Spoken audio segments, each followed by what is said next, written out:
Hello and welcome to the Megacast by Actual Tech Media. Today's topic, In Cloud We Trust, ensuring trust and security in enterprise IT and the cloud. We've got another awesome Megacast lined up for you here today.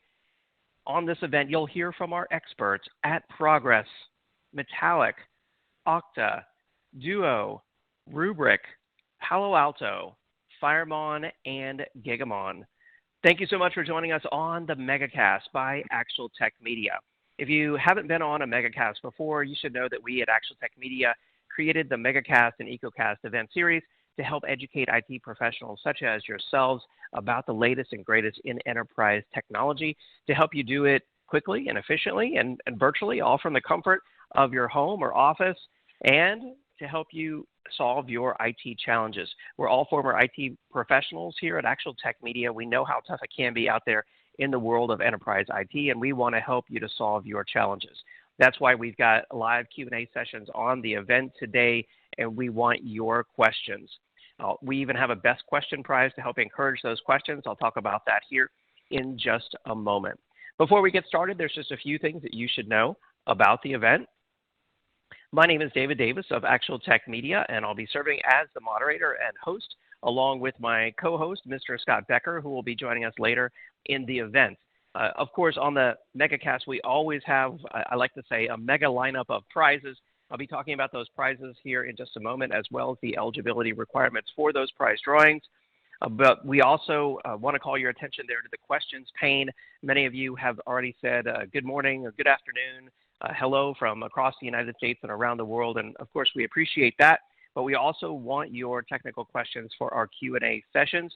So as you think about a question as it pops into your mind, drop it there in the questions tab and you will be entered into our best question prize drawing. We also want this to be a social event. You can tweet directly from your audience console using the Twitter icon, and the hashtag for today will be automatically appended. It is ATM Megacast.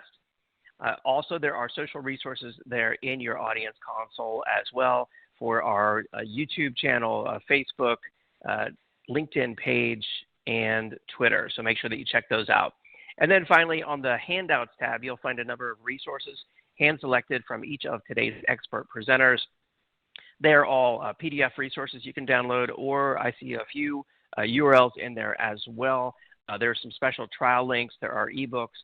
Make sure you check out those excellent resources.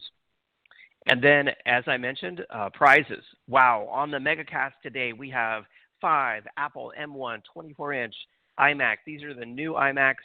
You get to pick your choice of awesome colors, of course, from Apple. The new M1 chip, we'll be giving out 5 of those on the Megacast today. If that wasn't enough, we've got Amazon $500 gift cards after each presentation. I see 8 presentations on the event today, and that's 8 more Amazon $500 gift cards. So make sure that you stay tuned for those. Of course, you must be live in attendance to qualify, and we'll be verbally announcing the prize winners throughout the event. We also have our best question prize for 8 more Amazon $50 gift cards, 1 for each of our Q&A sessions. Like I said, you have to ask a question to be entered into that prize drawing. And of course, all prize winners must meet the Actual Tech Media prize terms and conditions, which you can find right there in your Handouts tab. All prize winners must submit an IRS Form W-9 to Actual Tech Media. We will reach out to you via email after the event. And you always have an option to make a donation to selected charities that you see here on the screen. If you win a prize and you'd like to help someone less fortunate, we would love to help you do that. The hashtags for today on Twitter are ATM Megacast, and of course you can follow Actual Tech Media and me, your moderator, David M. Davis, as well. Subscribe to all the Actual Tech Media social channels, as I mentioned, YouTube, Facebook, and the 10 on Tech podcast. And of course, we post all of our latest and greatest content on LinkedIn. I also want to call your attention to the Gorilla Guide Book Club. There's a link to it there in the Handouts tab. This is where you can download free, easy-to-read enterprise IT books authored by top industry experts. So make sure that you check that out. It's a great way to stay up to date on technology. You can read these from your iPad, Kindle, mobile device. It's a great way to learn on the go. And then another excellent way to win Amazon gift card money is to refer an IT friend or coworker to Actual Tech Media's online events. You both could win an Amazon $300 gift card. We do those drawings each month, and you can do that by clicking on the event referral link. That link is also in the handouts tab, and then at the end of the event, you'll be automatically redirected to the event's referral website as well. We promise not to spam your IT friends and coworkers. We'll send them an invitation to an upcoming list of events. If they don't reply, we'll send them one more invitation just to make sure they got it. And if not, we won't bother them again. All right, with all that goodness out of the way, it is time now to introduce friend of Actual Tech Media, a fellow Pluralsight author, Microsoft MVP, Mr. Ned Bellavance, here to chat with us about what you need to know when it comes to migrating to the cloud and ensuring trust and security. Of course, you can follow Ned on Twitter, Ned1313. He's got some great YouTube content on his YouTube channel, and visit his website, nedinthecloud.com. Ned, it's always great to have you back on. Take it away. Welcome to today's event. I'm Ned Bellavance, and today I'm going to talk to you about rethinking your cloud security. To do that, I'm going to focus on three main points here. The first one is that cloud is not your data center. I know it's tempting to treat it like it's a traditional data center, but guess what? It really is not. The second big thing is that identity in the cloud, and well, everywhere, but specifically in the cloud, identity is everything. And then finally, keep it simple, silly. You don't have to over-complexify. Ooh, is that even a word? You don't have to make things overly complex in your cloud security approach. You want to keep it simple and keep that attack surface minimal. So let's focus on the first of those three, which is cloud. It's not your data center. As you begin your journey to the public cloud, there's a temptation there to treat the cloud like just another data center, especially if you're starting to adapt IaaS, or infrastructure as a service. After all, when you go to the cloud provider's portal, you see familiar things like virtual machines and virtual networks and subnets. So why not just rebuild exactly what you have in your data center today up in the cloud? Now, the most important thing to understand is what you see in that portal is an illusion. Everything in the cloud is software defined and controlled through an API. So although you're being presented with a subnet or a virtual network, the reality of what's going on behind the scenes is, well, it's dramatically different.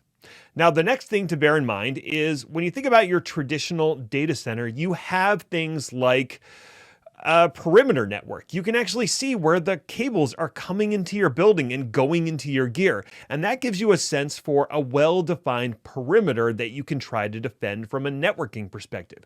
You have things like a stack of centralized firewalls that sit between all of your internal networks and the external network that's outside.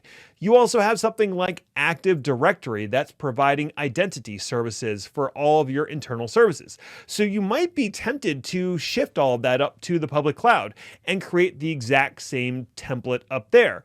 Maybe creating a centralized firewall from a virtualized appliance, or bringing your Active Directory up and running domain controllers in the cloud.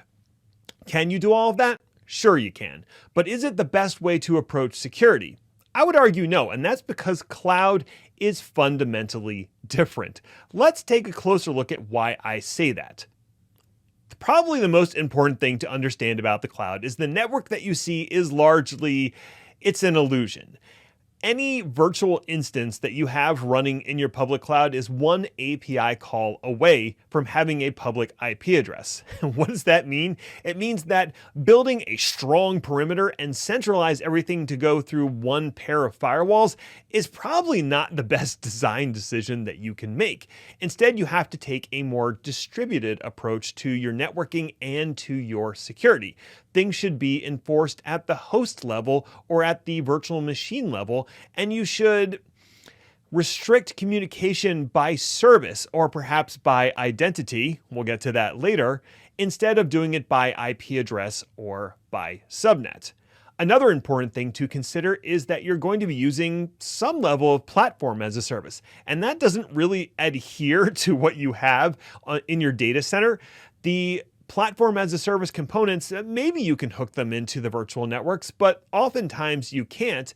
And that means you have to take a slightly different security approach for those, because you can't force those through a firewall or some sort of inspection engine. Okay, so those are some of the reasons why cloud is not going to be the same as your data center, and you shouldn't treat it as such. The answer is that instead you should use identity for your security. When you're thinking about cloud security, identity is going to be everything. And why do I say that? Well, it's because of how pervasive identity is in all of the cloud providers.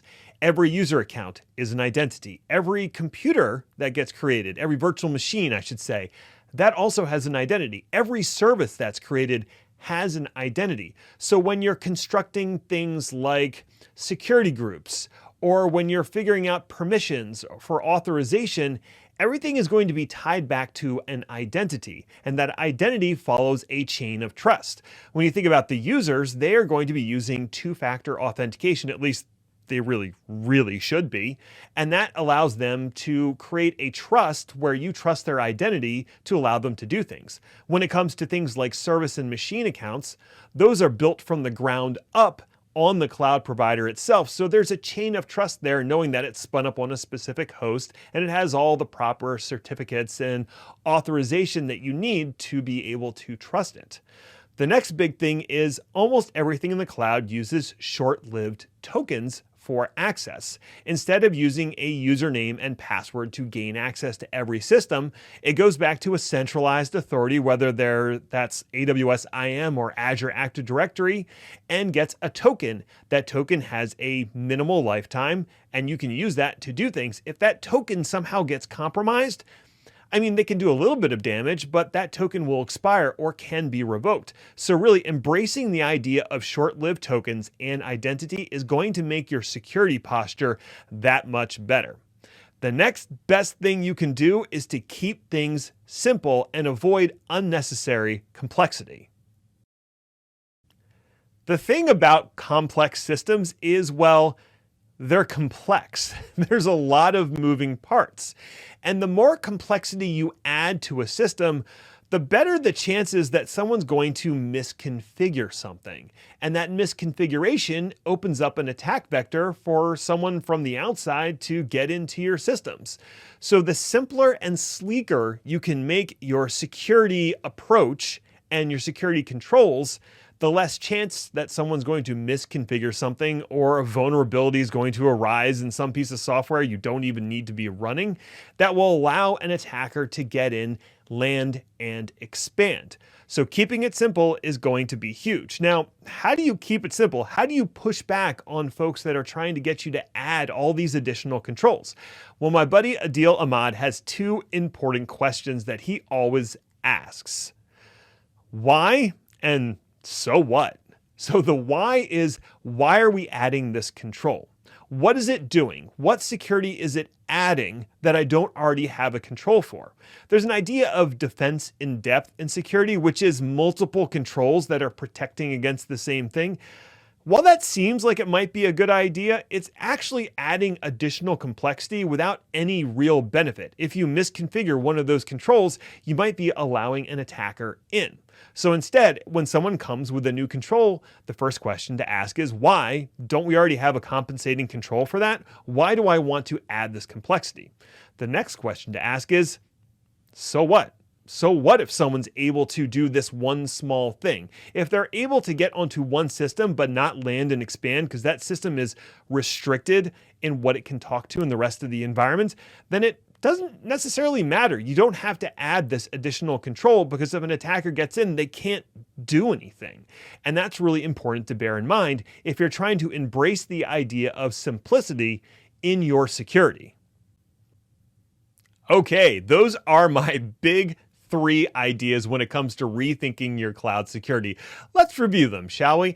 The first one is cloud it's not the same as your data center. You have to take a fundamentally different approach when you're moving to the cloud. And some of the tools and software and applications you're using for security today, they might not cut it when it comes to the cloud. So you might want to pay attention to some of the presentations later and see if something is going to work for you in your cloud journey.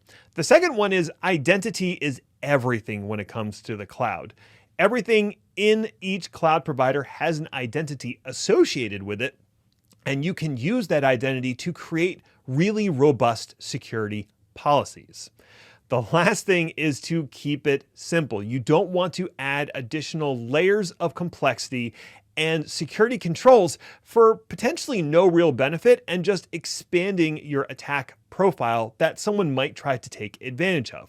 So ask the important questions. Why and so what? And use that to keep your security as simple as possible. That's going to do it for me for today. Thank you so much for watching. Again, my name is Ned Bellavance. If you want to reach out, you can find me on Twitter. It's Ned1313, or find me on my website at nedinthecloud.com. Please enjoy the rest of the event. Great presentation, Ned. I always learn a lot from you. Thank you so much for joining us on the Megacast today. Really wise, really well-presented advice there for all of us when it comes to ensuring trust and security in the enterprise cloud. Of course, you can follow Ned on Twitter, Ned1313, and his website, nedinthecloud.com. And don't forget about his great lineup of Pluralsight courses. I've just brought up our first poll of the event that says, what's your time frame for adding new or updating existing IT solutions at your company, specifically around trust and security in the cloud? The question here really is, what's your time frame for taking some kind of action on the types of solutions that you'll be learning about on today's Megacast? If you haven't answered one of these polls, you do it right there in the slides window. And I see lots of responses already coming in, so we appreciate those. With that, let's go ahead and kick off the Megacast with our first presenter. I'm excited now to bring in Tony Perry, Principal Solutions Engineer at Progress. Tony, take it away. All right, thank you, David. Welcome everyone to the cloud, your secret file protection weapon. My name is Tony Perry, and I'm a Principal Solutions Engineer with the Move product at Progress Software. So our agenda for today, very straightforward. First, we're going to talk about why cybercriminals love stealing files and, of course, the data contained in those files. Then we're going to talk about managed file transfer and how that can help to secure those files, and then specifically how by deploying that in the cloud can solve some of the problems around deploying and managing an on-prem MFT system. We'll do a little bit of a live demonstration and then follow up and complete with some Q&A. All right, so why do cybercriminals love files? Well, they're basically a treasure trove of sensitive data for cybercriminals. Really, their biggest target, because as you can see on the screen, almost more than half of the confidential data can be found in Office documents. That data consists of things, you're probably familiar with some of these terms like PII, PHI, financial data, etc.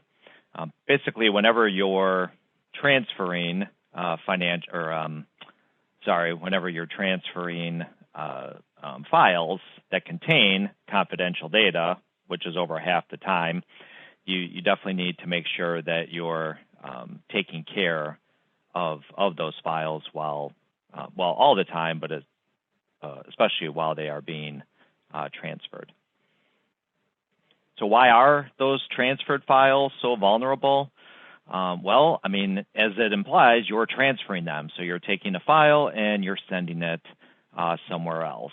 And so once it leaves your organization, it's no longer under your control anymore. That's kind of the demarcation point where you need to make sure to take due care of the file, until that handoff has occurred and it's now under the control and the control of another organization. A lot of times the file payload itself is not encrypted. Some people will password protect the file, which provides some minimal, extra level of protection, but is easily cracked. And certainly technologies that use PKI, or public key infrastructure, to encrypt the file payload are very convenient, but those can also be a little bit complex to use and require key exchanges and all that. A lot of times you'll be turning to free or low cost sync and share solutions, which those can be very easily cracked, and or just you might be leaving data and artifacts sitting around you're not even aware of. And really, it's just those files have useful data, and it's, anyone can quickly parse a file or even just open it in Notepad and start to pull information out of it. So exactly what data needs protecting? Talked about this a couple slides ago. PII, PHI, financial data. A lot of times files are extracted from databases because you need to send that information to another organization and you don't want to provide them direct access to your database or to your business applications where there are a lot of, maybe field level controls or field level encryption protecting that data in that system of record. But, you extract that data, put it into a CSV file or some other flat file format, and now it's, you lose all of that field level access control and auditing and logging and stuff. So, sometimes it's just the right thing to do to protect that data. A lot of times it's required for compliance. So really, if there's one takeaway from today, it's that insecure file transfer, it has to end. Now, is it going to end for everything? Probably not, because it's really just too convenient, but certainly whenever confidential data is being transferred, confidential files, it has to end, right? I mean, using basic email, there is little to no security. You might think, oh, what are the chances that someone's going to intercept one of, billions of emails, but, that email and the attachments to it hit multiple servers along their way across the internet at any point. That information could be saved off and searched later or harvested for sensitive data. So, really think twice before you attach a sensitive document to an email and click on send. Some people use FTP, right? It's better than email, especially if you're using the encrypted versions of it.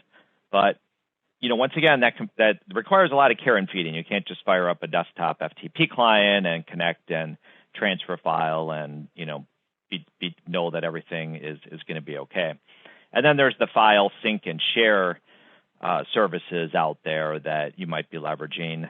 The real one in there is the sync piece, right? Because you might just blindly set up a sync, and next thing you know, any document that you inadvertently save to your local PC or laptop is synced to the cloud. So you could inadvertently be exposing, way more data than you realize. And really, depending on what solution you're using, there could be different levels of risk. And really, when we talk about risk, risk is risk management is security. So using some of the plain text FTP or consumer utilities, that's really high risk, right? There's no encryption. You have very little visibility or auditing of those file transfers. And then a lot of times you're also going to be adding additional processes and such processes to those transfers. And so that's just more places for data leakage to occur. You might have a homegrown system, and they always start out with the right intention, but a lot of times there's no support. The personnel that created the homegrown system have subsequently left the organization, and now nobody really knows how it works and is afraid to touch it. A lot of times those could be dependent on open source as well. Unless you're really keeping on top of refreshing those open source modules, there could be vulnerabilities lurking in there. And then there's MFT software, of which MoveIt is MFT software, and/or that obviously in this case extends to cloud or SaaS offerings. So really just provides the lowest level of risk. Adopting an MFT solution for transferring files.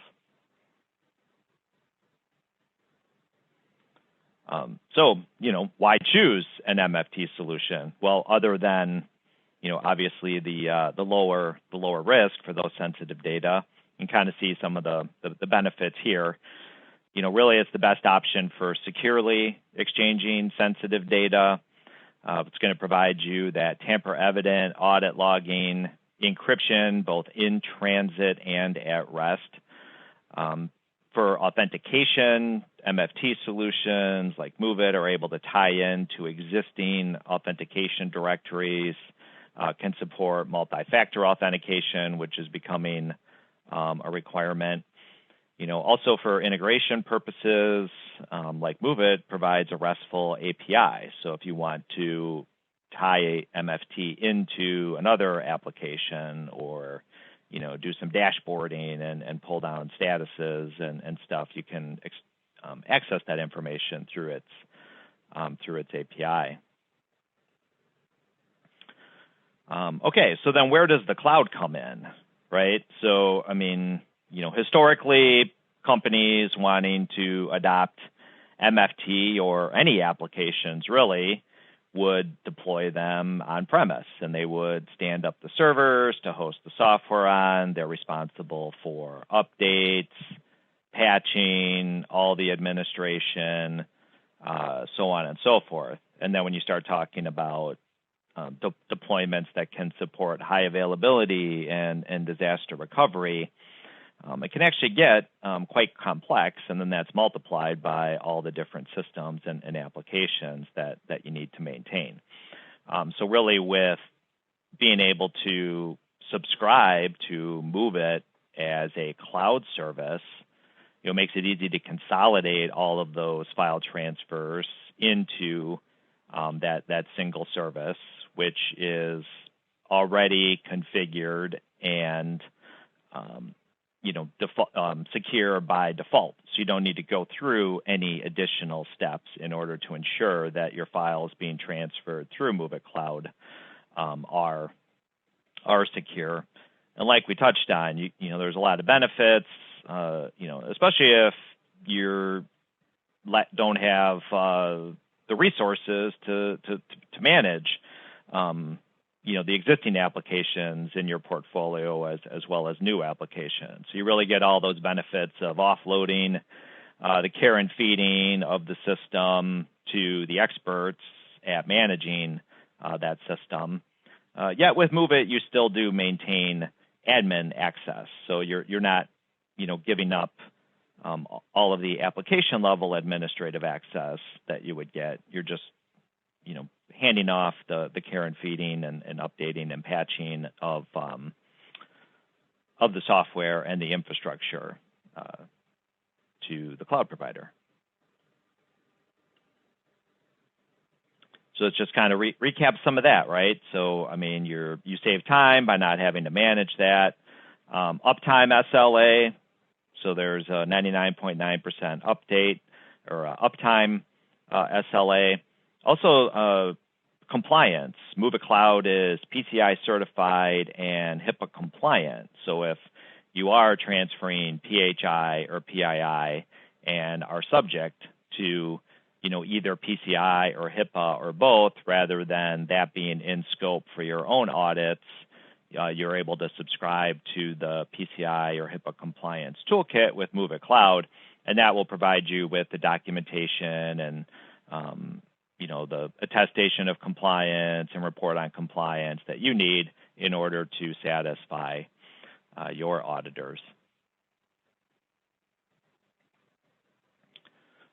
So why Move It in general? Well, this just kind of talks about the entire Move It portfolio. Obviously, today we're focusing on Move It Cloud.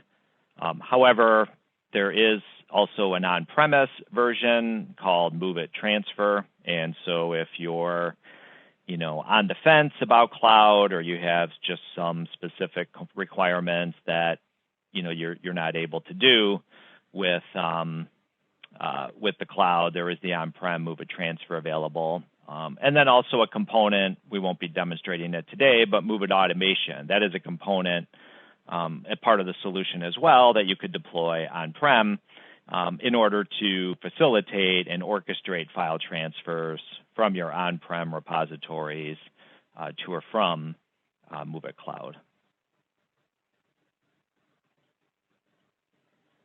And so here's just kind of a visual of how that would look, right? So you've got the internet on the left and your internal secure network on the right. Here's Move It Cloud out in the cloud.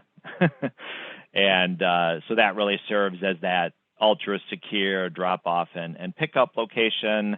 And then Move It Automation, that is an additional component that's part of the overall solution that would actually reside, on your on-prem network, or if you're doing virtual private cloud, it could reside there and can be used to automate file transfers, to and from any of these different endpoints or servers, or even other cloud storage like container solutions like Azure Blob or AWS S3, or even SharePoint Online. So very robust file transfer solution, regardless of the types of transfers that you're needing to perform. And so that takes us to our demonstration. So we're just going to do, kind of a quick demonstration of Move It Cloud here. And so what we've got is our tenant. For demonstration purposes, we've got our tenant here on Move It Cloud. And just real quick from an administrative perspective, you can see it's very easy to administer, all point and click through a web-based admin console. So here's all the users that you can manage. We're going to take a look at what the user experience might look like for an external trading partner, where you've placed some files and they need to come in and pick them up, and or for like an internal user who wants to do some, let's say, ad hoc transfers to some external third party.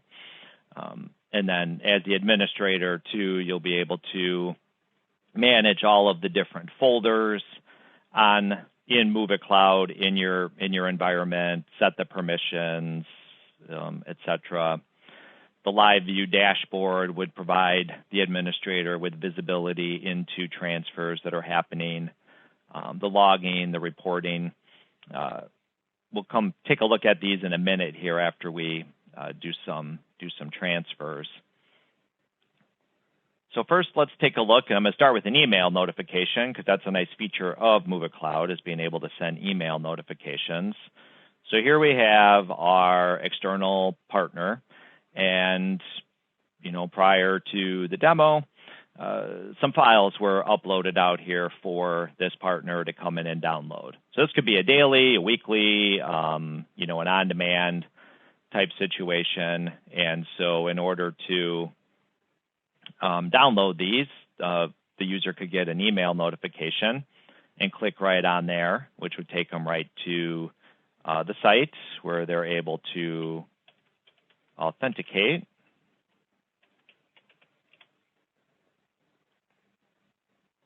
Like so. And since we clicked on the link, that took us right into that folder where we can download the files. We could download them individually. We could select and download just specific ones.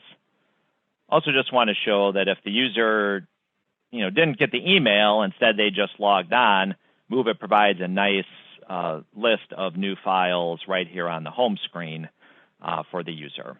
But let's say we want to go, back into that folder. We can select all these files, download them. When downloading multiple files, MoveIt will put them into a single zip file so that you don't have, to download them individually. You can download all those files at once.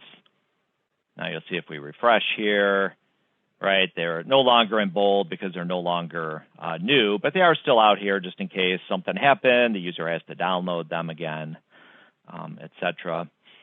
Uploading just as easily, right? So if the use case is you have an external partner, needs to regularly log on and upload some files, they can just, click on there, browse out to a folder on their local file system.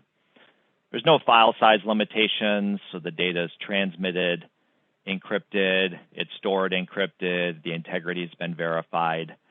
And then even as a end user, there's visibility into the file transfers that have been performed by that user. So this makes it real easy, even for your external partners or clients or whomever it is, to go in and check on the status of their own transfers. So let's sign out there. And so then another scenario or use case is for ad hoc transfer, otherwise known as person to person.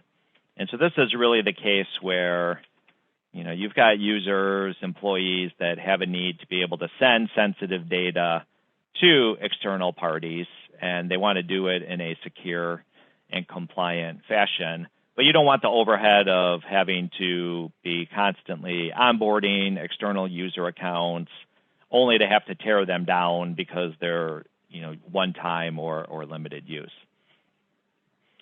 So either through the web interface or through the Outlook plugin, an end user of MoveIt Cloud can use the service in order to send files in a email-like fashion.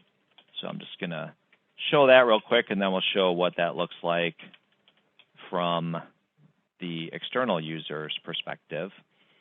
But really, as the internal user, I'm just needing to go in here, and it's the same experience as composing an email. The big difference is these files are not going to be sent via email. Instead, they're going to be uploaded securely to MoveIt Cloud, where as the sender, you can continue to monitor and track the package and whether or not it has been received yet or read.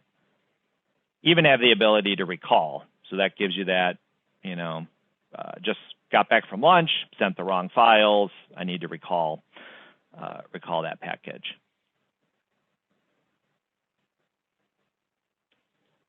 So then over here as a different user, you can see that when the package is received, the files themselves are not attached to the email. So this is just providing that external party the notification, and if you read the email, it'll tell them that the credentials will be in a different email. So we'll get here, and then we just got to go in and check this. So this is like a one-time password that we can use.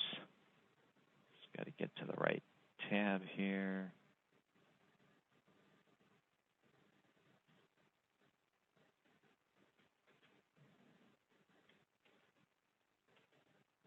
Sorry, copy and paste.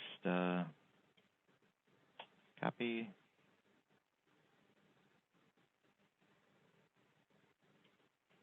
Paste. There we go. So Move it Cloud is going to provide this end user, this guest user, really, if you will, with a very lightweight user interface where they can download the files that they've been sent. Once again, securely downloading them all into a zip file. It does also provide for two-way. So this can be not only a way to send files to an external recipient, but also a way to request files from that external recipient.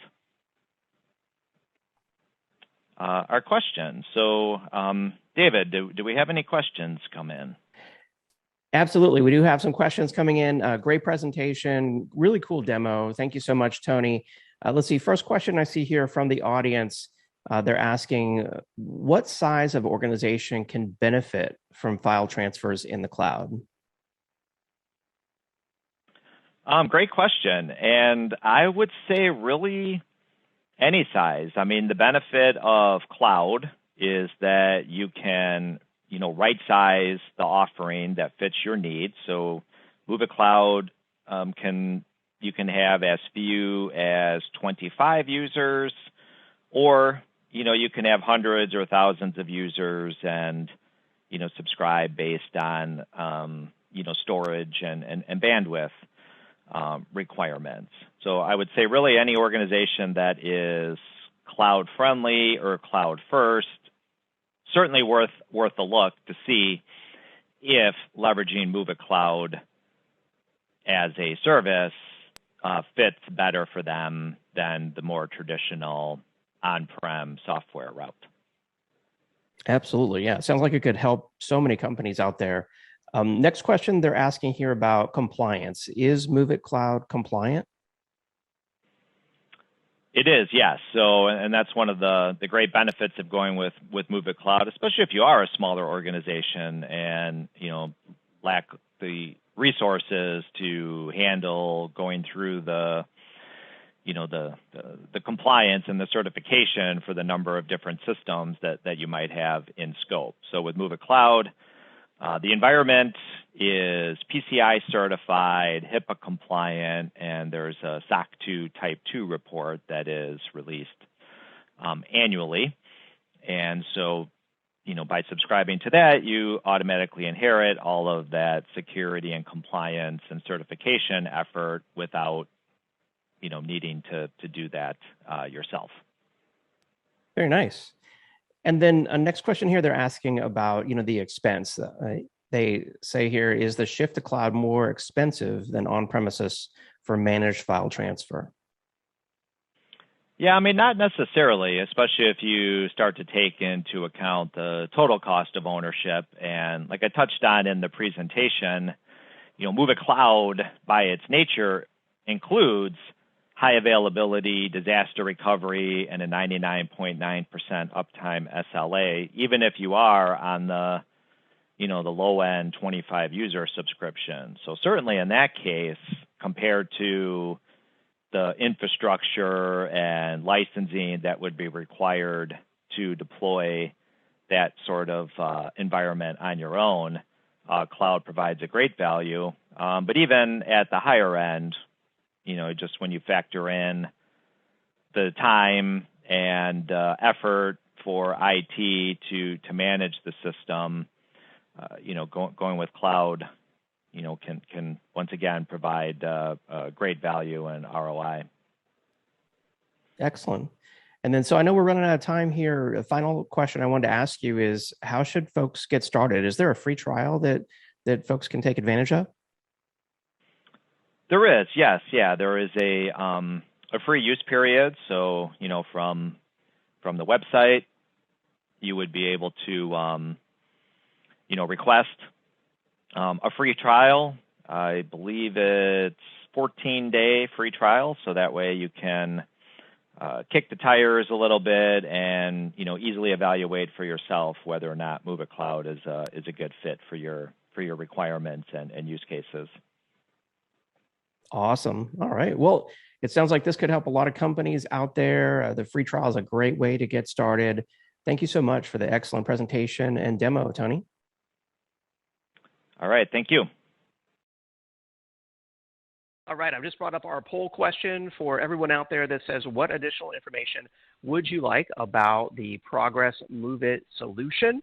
And of course, we appreciate your feedback there on that poll. It's obvious there's a lot of interest in this. I see 68 questions queued up here for Tony. We only had time for a few in our live Q&A, but Tony and the Progress team will do their best to respond to all these excellent questions. What great questions from the Actual Tech Media audience. Of course, we have our best question prize as well, so lots of entries into that prize drawing. All right, thank you to everyone who responded here to the poll. We do appreciate your feedback. I'll leave it up here for just another moment, and then we'll move on to our next presentation. All right, thank you for all those responses. We do appreciate your feedback. I'll leave that up. In fact, while I announce, we do have our prize drawings coming in here.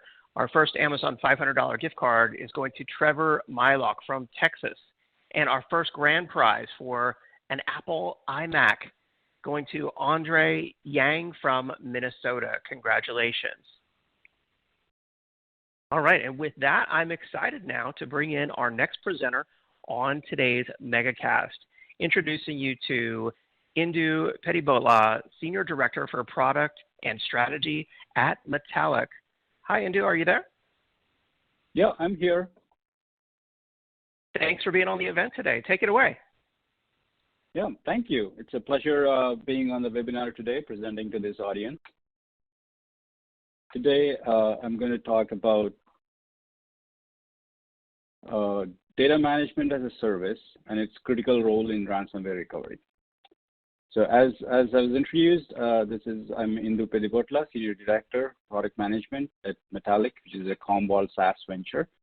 And let's start with the current state of the industry. As we know, ransomware and malicious attacks are challenging IT orgs everywhere. A new attack is happening every 11 seconds. And the costs associated with the downtime as well as the payouts are increasing. And with the increased possibilities of businesses falling victim to a successful breach, now more than ever, it is important to evaluate not only the measures you're putting in place to prevent an attack, but the tools and protocols in place to recover from an attack need to be reviewed and looked at carefully. And with some of the data that we have, half of the cybersecurity professionals believe that they are not prepared for these attacks. So it's very important to assess and review the strategies.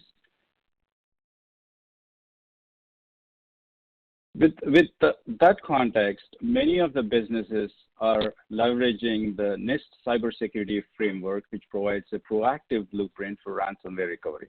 At the heart of this framework is data protection, providing businesses with mechanisms and a safety blanket to securely recover data in the face of an attack.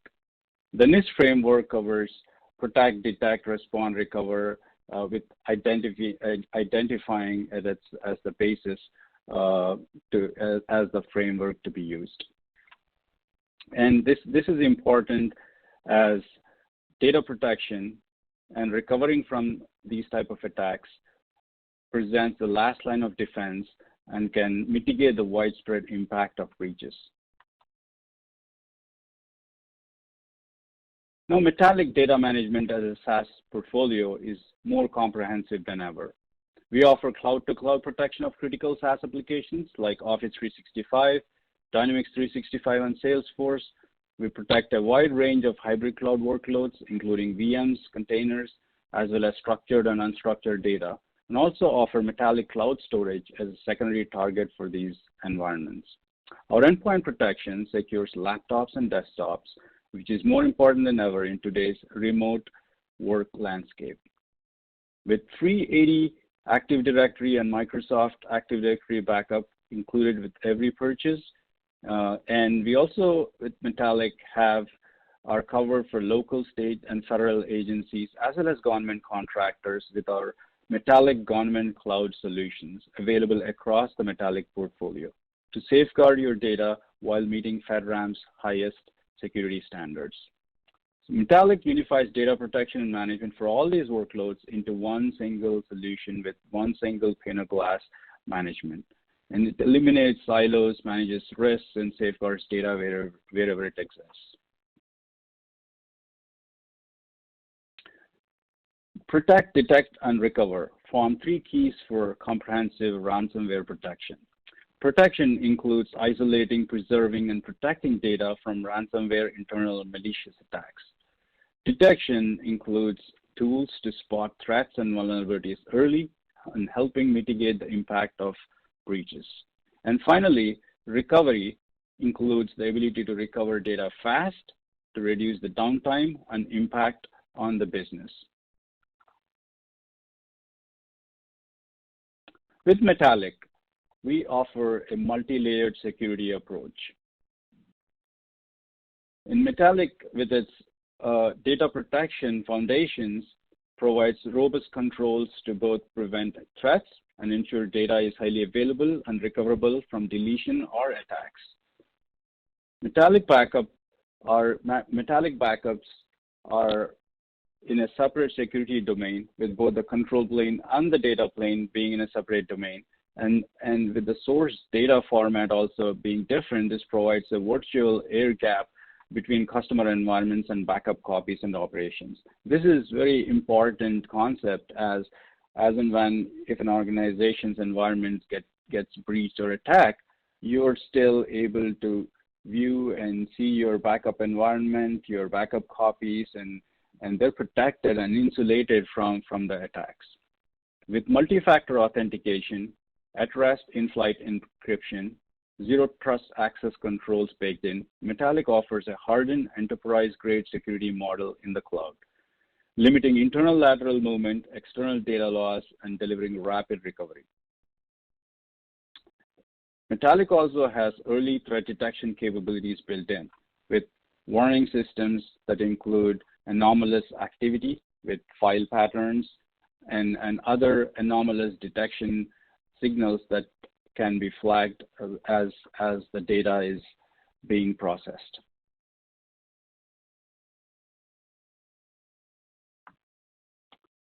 Our latest innovation, the Metallic Security IQ, delivers new tools and insights that are intended to provide customers with insights to understand their security posture and improve their security posture continuously, get real-time insights into the behaviors and the status of their data environments, and also flag any vulnerabilities and data patterns that we observe.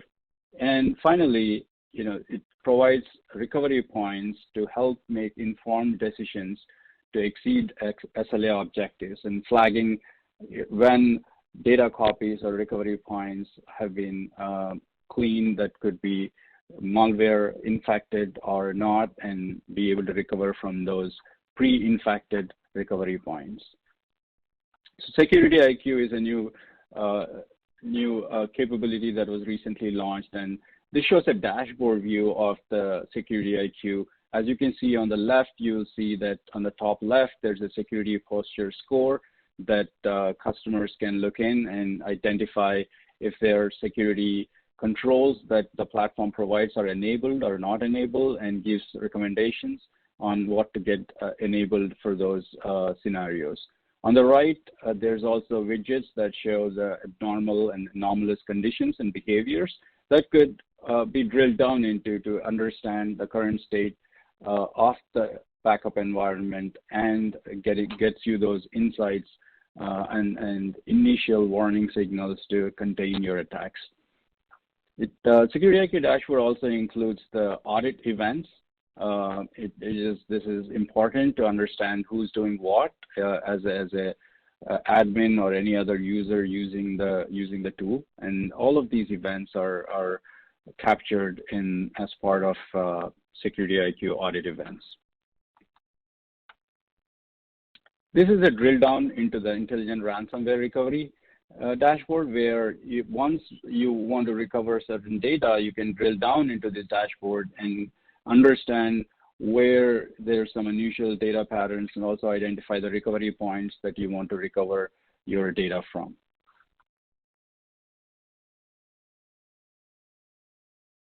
And you know, Metallic has been an industry leader ever since its launch, and we're getting a lot of validation from the industry and our customers, and for multiple of these use cases. You know, we've got from saving money to driving efficiencies to simplifying management. Metallic has been making customers' lives easier while keeping their data secure. And this has resulted in you know, rapid growth for Metallic. And one of the customers recently summed it up by saying, the radical simplicity and unmatched scalability of Metallic is allowing us to completely rethink how we protect our data. So this builds on top of the momentum Metallic is also receiving from our peers, having snagged a number of industry awards just in the 2 years since our launch. And some of them are listed here, but you know, the biggest ratification and validation for us is really from our customers who are seeing the value of this tool day in and day out, and have been our vocal supporter in our journey to fight ransomware and protect their data and recover the data. We also have a free trial capability with Metallic, and you know, with metallic.io/trial, users can self-sign in and get a trial and start protecting their data. And with that, I'll pause for a Q&A.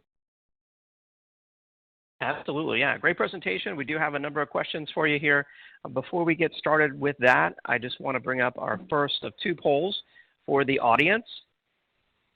The poll on the screen is, where do data management and data protection purchasing decisions fall within your organization? And we appreciate your feedback there on the poll. And tons of questions coming in. We appreciate those. I'll go ahead and just start with this one from Leslie, who's asking, can this solution be used for an enterprise versus a single site? Because we have over 80 sites. Could Metallic help there? Yeah, absolutely. Metallic is a multi-tenant and is a SaaS offering that can provides a single management interface. But in terms of the workloads that it supports, your workloads could be global. We have configurations that allow you to connect to different data sources. So the Metallic was built for scale and for enterprise operability. And a lot of our customers have these kind of diverse regions in which their workloads are situated. So we absolutely can support that. Excellent. And then here's another good question here. Can Metallic protect me from a ransomware attack? And how does Metallic differentiate from some of its competitors in the market? Great question. So Metallic is a data protection tool, and what we advocate is a multi-layered defense to protecting against ransomware. There's the prevention tools that front end some of the capabilities around preventing attacks from coming into your network. And where Metallic plays a huge part is in the recovery aspects of it. And we're oftentimes the last line of defense with our customers where they got breached. And Metallic is the data protection tool that they rely on to recover the data safely and securely. So while Metallic also Metallic helps recover the data because of the backup copies that we keep in isolated virtual air-gapped copies that are immune to the data breaches in the customer environments. There's also built-in threat detection capabilities with our anomalous dashboards and events that we can flag that also give customers an early warning signal that reduces. And as we all know, early detection is key to containing the attack. So those are the two aspects that Metallic can absolutely help our customers. And we've been over the past 2 years have protected many customers, and we're often pulled in whenever there's an attack to recover the data. Excellent. Let's see. Here's another good one. They're asking, how big of an organization can Metallic support? Metallic is built for scale. It's cloud native. We have elasticity built into Metallic. So whether it's a small environment or a large environment, our SaaS platform can scale from gigabytes to like petabytes. We have customers across the board. Fortune 100 customers with large footprints to small businesses. So we can protect the largest environments, and we are architected to scale. Excellent. And then let's see, how quickly can Metallic detect anomalies in the service? So our detection is real time because by virtue of our data protection capability, we are constantly looking at the data and seeing the change sets of the data as we back up to meet our backup SLAs. Anytime we see detection, it's real time. Nice. That's cool. And then here's a good question. Maria is asking about the implementation process. What's that like, and what resources would be key for an implementation? So SaaS, Metallic is built as a SaaS product with the intent to reduce your footprint for customers and any customization that needs to be done.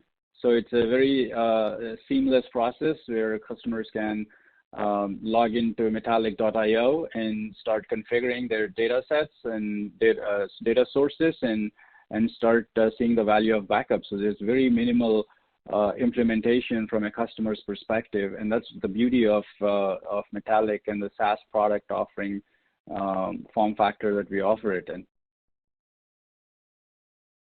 Very nice. And then what about, let's see, they're asking, is there a trial version? I think you talked about that in your final slide there. Can you tell us a little bit more about it? Yeah, absolutely. Yeah, as the best-in-class SaaS platform, we do offer trials. So customers can go to metallic.io/trials and self-sign in, and they'll have a period of 30 days to do their trials. And we offer trials for all the workloads that we support. So it's a great way for customers to see the value of Metallic and see how quickly they can configure, get going, and protect their data sets. Absolutely. And then let's see, here's another good one. They're asking, you mentioned air-gapped backups. Can you tell us a little bit more about what exactly does that mean? Yeah, absolutely. So Metallic is 100% cloud-native solution. And the key concept there and the way we protect customers' data is the isolation that we provide from both from a control plane and a data plane perspective between customers' environment to where Metallic is operated and stores the data in. So it's in a completely different security domain. What this means is even if a customer's environment is attacked or compromised, the Metallic service is still accessible. The backups are still accessible because they're stored in different locations. And we make it easy for customers to restore back the data. So this key concept of, in some ways, the connection between the source data and where the backup data is located is cut off, and we isolate the data so that only during restores we bring the data back up. So this ensures that the air gap is provided in a virtual air gap with our cloud technologies, and the restores are independent of customer environments. So this isolation of data and service is how Metallic delivers the air gap. Got it. Okay. Another question here, they're wanting to know, do you have any customer case studies or kind of success stories of other companies that have implemented Metallic? We have several case studies, and if there's anyone interested, they can reach out to me or the Metallic support team, and we can absolutely provide those case studies. and some of them are available on our website as well. Excellent. All right. Let's see. There's so many good questions here. What about how does Metallic handle data residency for SaaS app protection? Yeah, that's a really good question, and there's a lot of with some of the compliance laws coming into play now with GDPR and CCPA in California and so on. The data residency is a first-class citizen as we designed Metallic and architected it. So customers, have the option to choose the location for the data that they want the backups to go to. In addition, Metallic also inherently with its geolocation capabilities can sense the source data and will map the where the data is stored to a region that satisfies the residency laws for that particular geographic region. And by default, Metallic stores multiple copies, but as part of our data residency, we ensure that there's no crossing of boundaries across locations where it violates the localization and residency requirements. Nice. And then next question, you talked about zero trust. What controls are in place for Metallic around zero trust? Right. So Metallic, leverages a hardened security model, and zero trust is an integral part of that. And beyond just the buzzword that zero trust involves, Metallic takes this extremely seriously, and we have stringent access controls in place. We have limitations on who can access, and any unauthorized access is not allowed to both not only the data as well as the services that host the data. And the privileges are extremely limited, and there's multi-factor authentication, role-based security, and integration with external domains as well as SAML and SSO support. All of these, along with privacy locks and multiple authorizations required, enables the zero trust controls that we have in place to protect customers' data. And we're also compliant with ISO, SOC 2. We recently got FedRAMP Hybridity status. All of these are built into Metallic, and the workflow authorizations to allow any action on the data all go into providing that zero trust framework that Metallic has. Excellent. And I just brought up the poll question for everyone else out there. If you haven't responded yet to this second poll, it's on the screen that says, what additional information would you like about Metallic? And I guess one more question just to kind of wrap up again or review again. Back to the trial, Indu, I wanted to ask you, so if folks go to metallic.io/trial, what are the steps that they would take there to try this out for themselves? Yeah, it's a very simple form that they need to fill and to get them going, and it's very intuitive, and it will be less than 5 minutes to get them going and sign up for the trial. So it's a very self-guided, intuitive process, and they need to enter their contact information and the workloads that they want to protect, and that should help them get going. It's as simple as that. Excellent. Yeah, it sounds super easy to get started. A great way to protect your data, whether it's on premises or in the cloud. Indu, really great presentation today. Thank you so much for educating us on Metallic. Thank you. Thank you for giving me this opportunity to present today. It's a pleasure to be here. Thank you so much. For more information out there in the audience on Metallic, check out the Handouts tab. There is a PDF resource right there entitled Why Wait for SaaS Delivered Data Management? 5 Building Blocks to Hybrid Cloud Success from Metallic, and it's also talking about Microsoft Azure as well. Some really excellent resources in here. Make sure that you check that out. And of course, as we said, visit metallic.io/trial to sign up for the Metallic free trial today. All right. So many excellent questions, 30 plus questions from Metallic still we didn't have time for. We really appreciate those, and we'll be routing those over to the Metallic team for their response. Hopefully they can help out. I will leave up the poll question for anyone who hasn't answered yet while I announce our next Amazon $500 gift card. This is going out to Harold Upegi,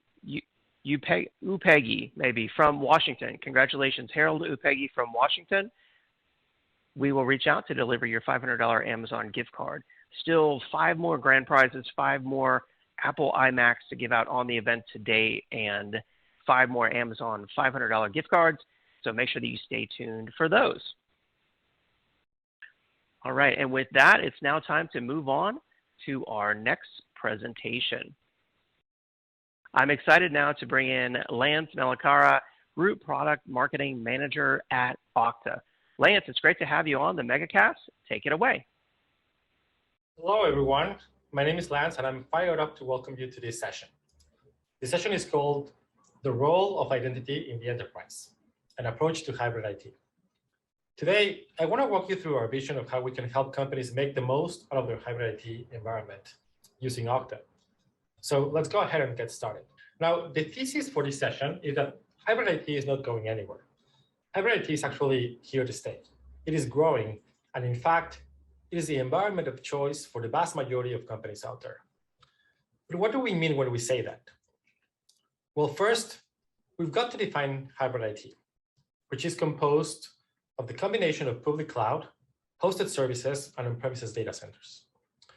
So it's not just things that are on-premises or that you keep under the desk, but it also includes a broad range of things. Hybrid IT is prevalent in large companies for an array of different reasons.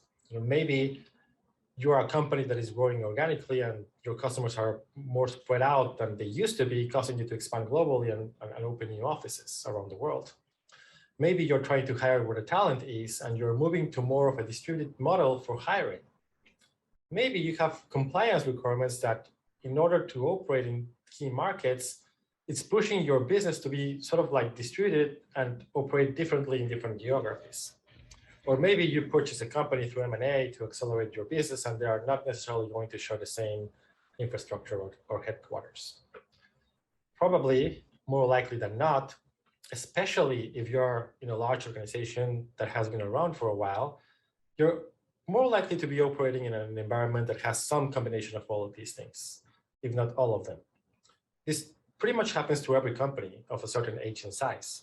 It is basically a symptom of success of the company. So it's not a question of whether this happens or not.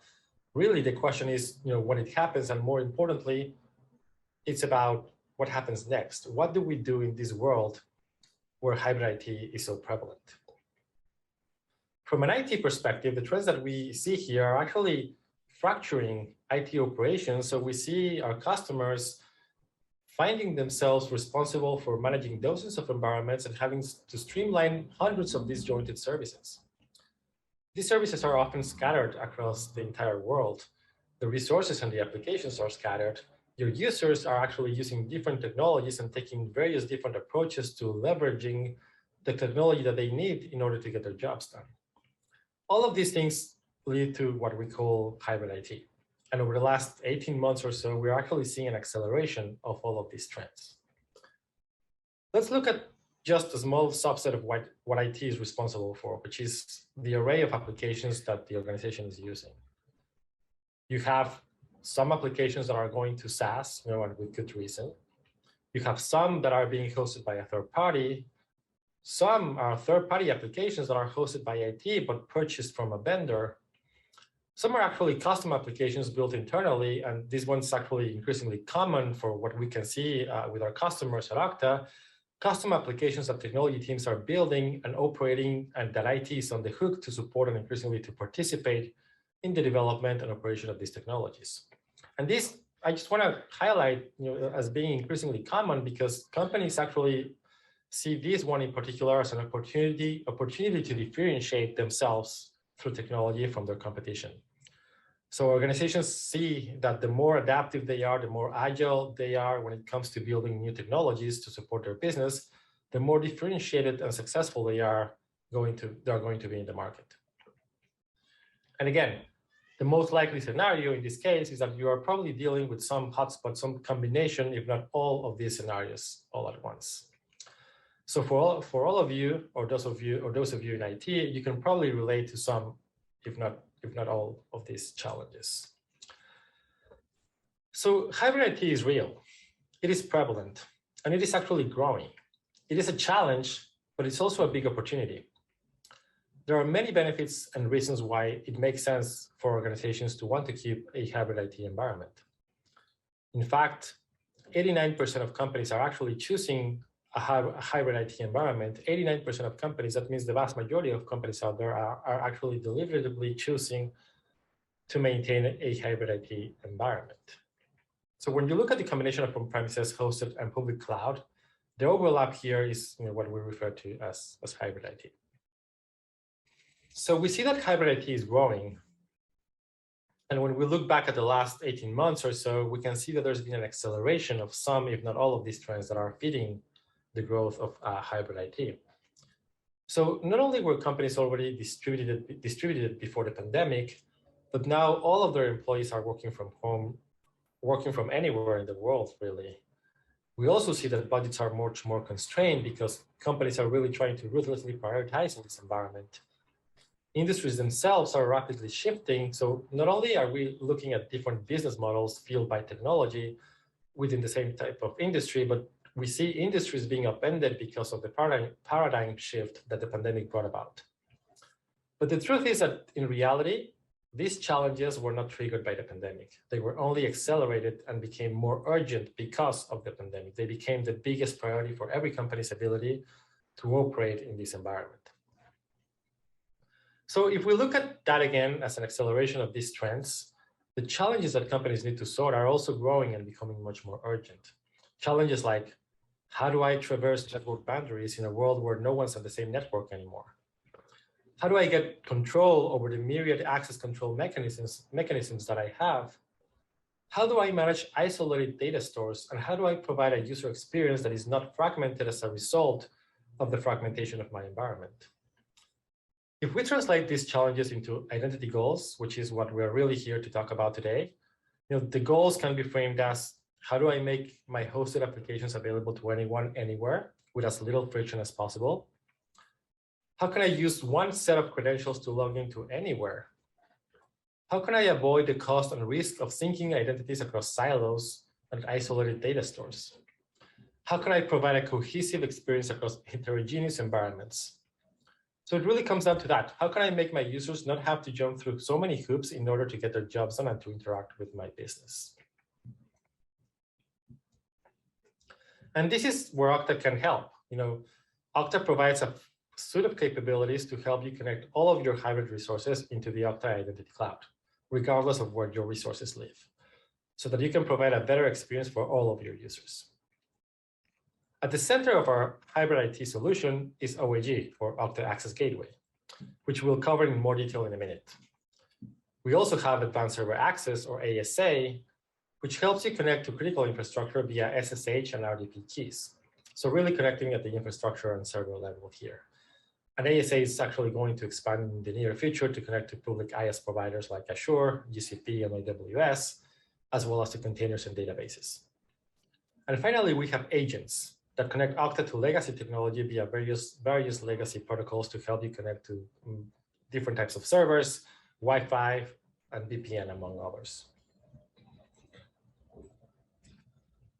Diving a little bit more into agents, our agents extend Octa and apply that to legacy non-web protocols, so things like Radius and RDP, for example. Some examples of these are that we have a plugin for Microsoft ADFS. We also have a plugin for Epic EPCS, which is a healthcare software. So the benefits here is that you get that Octa-like experience, in particular, that single set of credentials to authenticate to all of these resources that are not only in the cloud, but also on premises. And you also get to layer on things like multi-factor authentication and incorporate some of our platform services like Threat Insights and Risk Engine for that additional layer of security. As mentioned before, advanced server access, which extends Octa to connect to Linux and Windows servers, the benefit here is also the ability to bring Octa's single credentials to access servers, including all of the innovation that Octa brings to the table, like secure passwordless authentication, which is tailored to individual users. It uses ephemeral certificates to authenticate users rather than having to type in a username and password every single time. And we're expanding ASA to deliver a more robust privileged access controls over time as well. And now I want to walk you through some of the most important things to know about Octa Access Gateway, which, as I said before, is at the center of our hybrid IT strategy here at Octa. I want to walk you through how OAG is helping customers solve their hybrid identity challenges. So Octa Access Gateway enables customers to extend Octa single sign-on and adaptive multi-factor authentication to web applications that do not support modern integration standards without changing the legacy source code in these applications. It supports legacy authentication methods like header-based authentication and URL authentication as well, also Kerberos. It also helps protect complex applications like Oracle eBusiness Suite, PeopleSoft, and others. What makes OAG unique in the market, though, is that it helps customers consolidate on a single identity platform across cloud and on-prem apps. Because Octa was born in the cloud, OAG can deliver the reliability, the simplicity, and the cost savings available with Octa to protect your legacy on-prem applications. This is actually unique in the market because there aren't any cloud-native identity as a service providers protecting legacy on-prem applications at scale. And legacy identity vendors are struggling to evolve products that were originally built for on-prem only environments and move them to the cloud. As a result, customers are actually left struggling with many of the challenges that we spoke about in the beginning of this presentation, including disjointed identity silos and a broken end user experience. So the big picture here is OAG allows you to modernize legacy infrastructure with modern cloud-first authentication and consolidate on a single identity platform across hybrid environments. The result is an integrated environment with centralized access controls for your on-prem and cloud applications all together, with efficient, uniform security policies across all of your systems. And this means that users can access any application, anytime, from any location, and through any device. They can do so using a single set of credentials, and they don't even have to think about which applications are hosted where. There are two primary use cases where we see Octa customers using OAG to solve critical hybrid identity challenges. The first use case is modernizing access to legacy web applications with modern identity solutions like SSO, adaptive MFA, as well as other Octa tools. This helps customers consolidate disjointed identity policies on a single platform and deliver a cohesive user experience. The second use case is enabling secure remote access to on-prem applications for any user, regardless of where they are located. This helps businesses reduce their dependency on VPNs.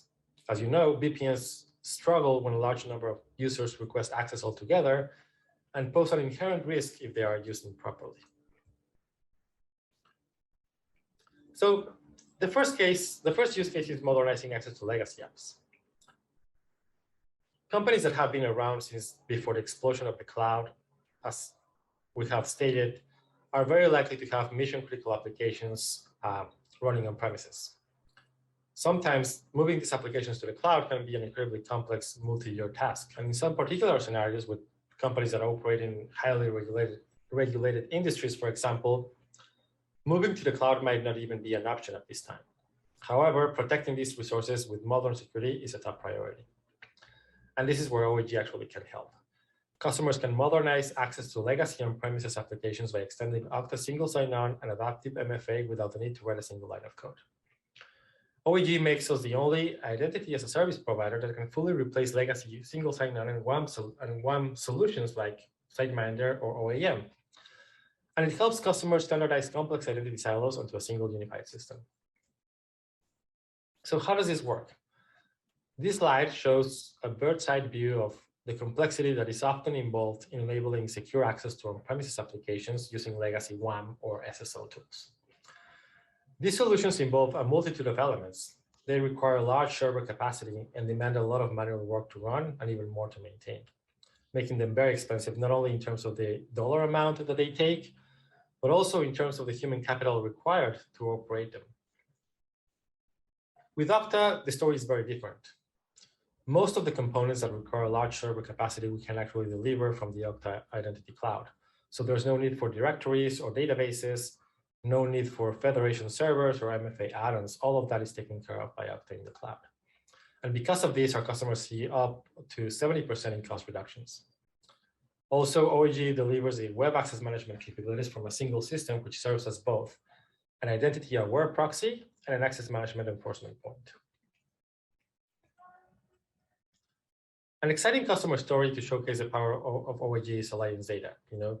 Like many organizations, Alliance Data runs a complex IT infrastructure with data centers, on-premises solutions, and VPNs.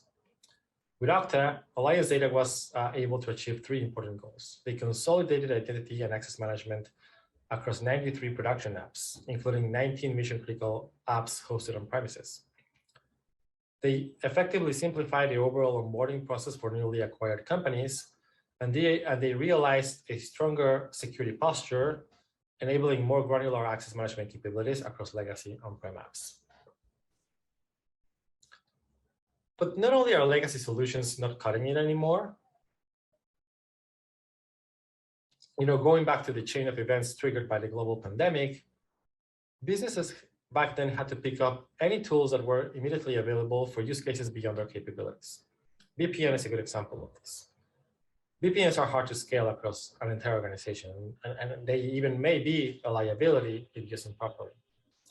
Octa customers found a more suitable solution with OAG, which allowed them to enable secure access to on-premises applications at scale, deliver granular security that scales across cloud and on-prem applications with a seamless user experience, and reducing their dependency on VPNs for non-tech-savvy users.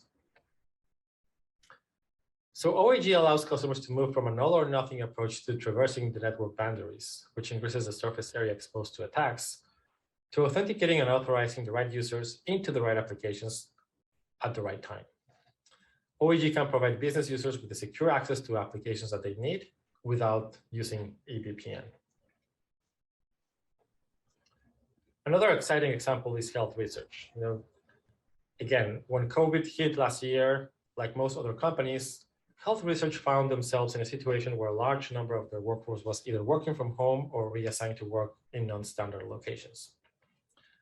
With OAG, actually health research was already using Octa to provide their users with access to cloud applications through Octa's single set of credentials.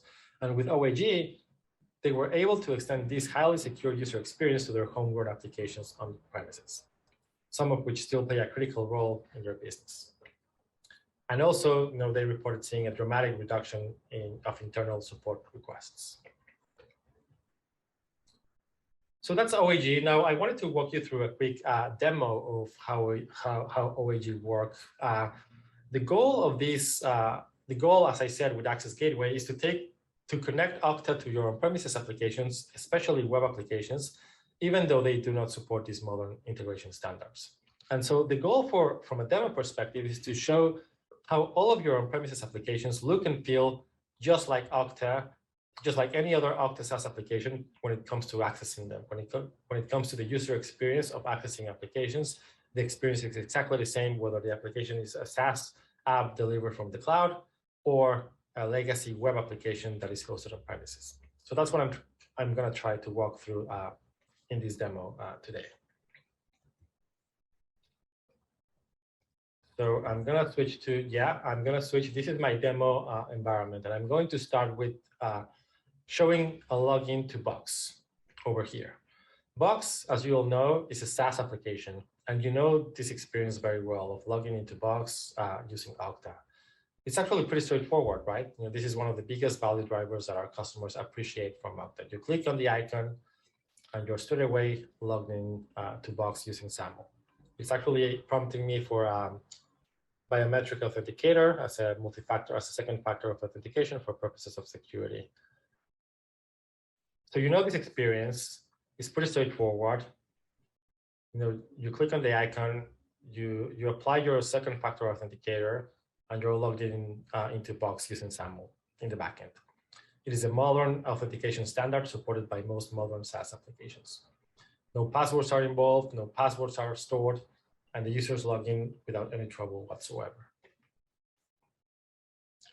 But what about non-SaaS applications? What about legacy web applications that do not support this capability? So for the purpose of this demo, we have chosen to log into Oracle e-Business Suite, which is right here. In this case, we're using a rapid SSO method of integrating with Oracle e-Business Suite, which is what this label here indicates. And I'll talk more about that in a second. So the goal here is to be able to deliver as much of a box-like experience for accessing Oracle EBS as possible. In this case, as I just click on the app in my Octa dashboard, it's again prompting me for a multi-factor or second factor authenticator, which is that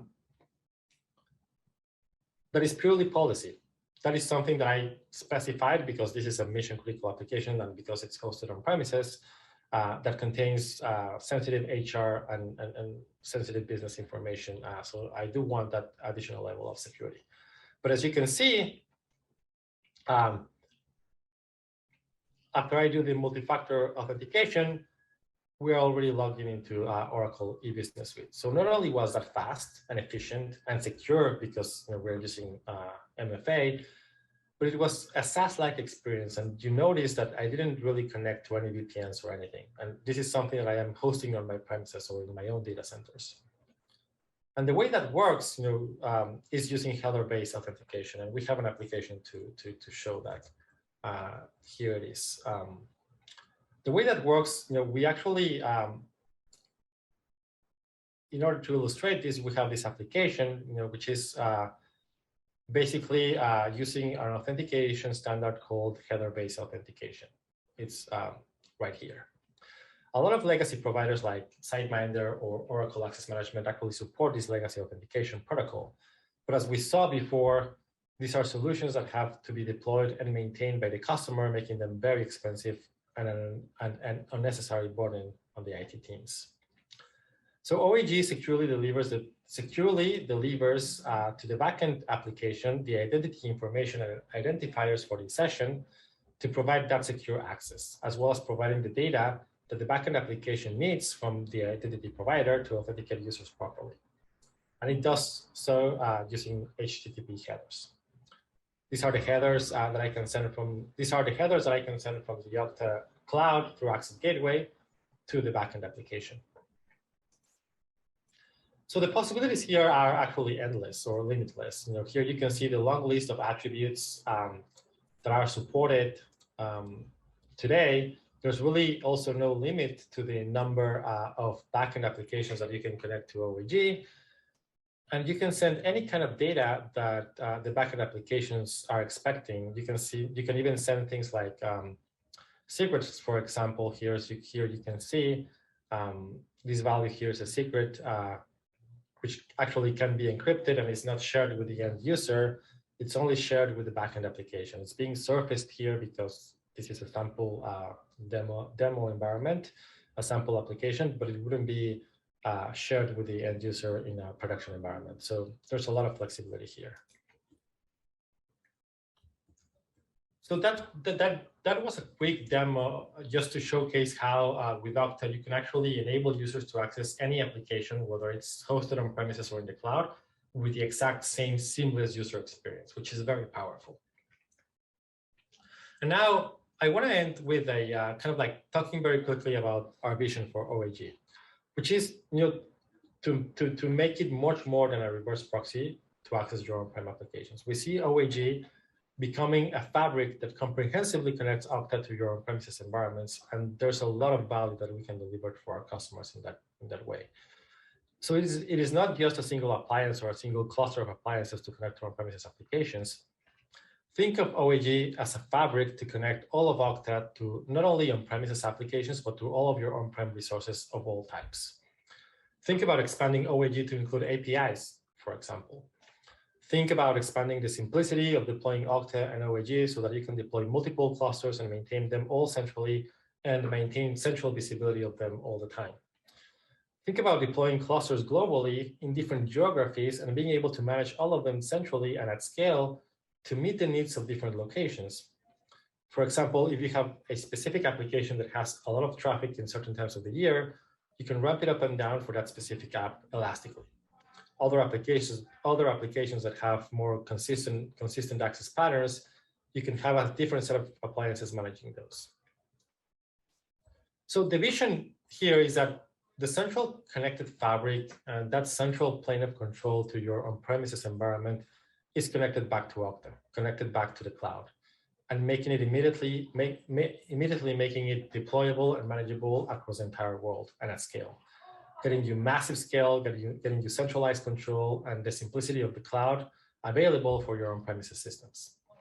And with that, we can begin to serve more sophisticated needs that our customers demand, like customers that manage IT with this continuous integration, continuous deployment philosophy, and also opens the possibility to do continuous risk assessment for all of their resources. So that session integrity checking or granular session controls can be applied not only to the cloud, but to your on-premises resources as well and managed altogether centrally. That's the power of what we think OAG can bring to customers and what we are where we are aiming to take the product in the near future. So again, if this is interesting to you, please go ahead and visit our website, www.octa.com/free trial, and make sure to get started. In just 10 minutes, you can actually get started with Octa, and you can be up and running with your environment. And with that, that's all I have. I hope you found this helpful, this session helpful. Thank you so much for your time. See you next time. Great presentation. Thank you so much, Lance. Really enjoyed that. I just brought up the poll question for everyone out there in the audience that says, what additional information would you like about Octa? And we want to get your feedback on that question. I'm afraid we've run out of time for our live Q&A session with Lance, and we'll have to get back to the many excellent questions from everyone out there in the audience after the event. So we appreciate your questions. We are forwarding those over to Lance and the Octa team. So keep the great questions coming. And if, of course, one of those questions can be answered by perhaps getting a personal demo or trying it out for yourself, just indicate that right there on the poll. So I'll leave the poll question up while I announce our next prize winners. We have now another Amazon $500 gift card, this one going to Frank Song from California. Congratulations. And our next grand prize for another Apple M1 iMac going to John Domingo, also from California. Congratulations to both our winners there from California. All right, if you haven't answered the poll, I encourage you to do that because we're about to move on now to our next presentation on the Megacast. And now it's my pleasure to introduce you to Mr. Scott Grebe, Senior Product Marketing Manager at Duo. Hey, Scott, it's great to have you on. Hey, David. Thanks very much. Happy to be here. And I just want to say for the record, I would love to get a new iMac to replace my current one. So I'm kind of jealous. Best of luck there, Scott. Take it away. All right, great. Thanks very much, David. Hey, everyone. Thank you for joining me for a discussion on anomaly detection and why making this a part of your access strategy can help you to keep your network secure from threats. As David said, I'm Scott Grebe, and I am a Senior Product Marketing Manager here at Duo. That is a picture of me, and I'm not too ashamed to say that I am better looking in photos than I am in real life. So let's take a look at our agenda for this session. What are we going to be talking about? Well, the first thing is we'll begin with a look at the use of analytics to provide what we call contextual awareness. Then I'm going to introduce the concept of anomaly detection, talk about it through the use of a feature at Duo that we call Trust Monitor. After that, we're going to take a look at what a security event looks like in Trust Monitor.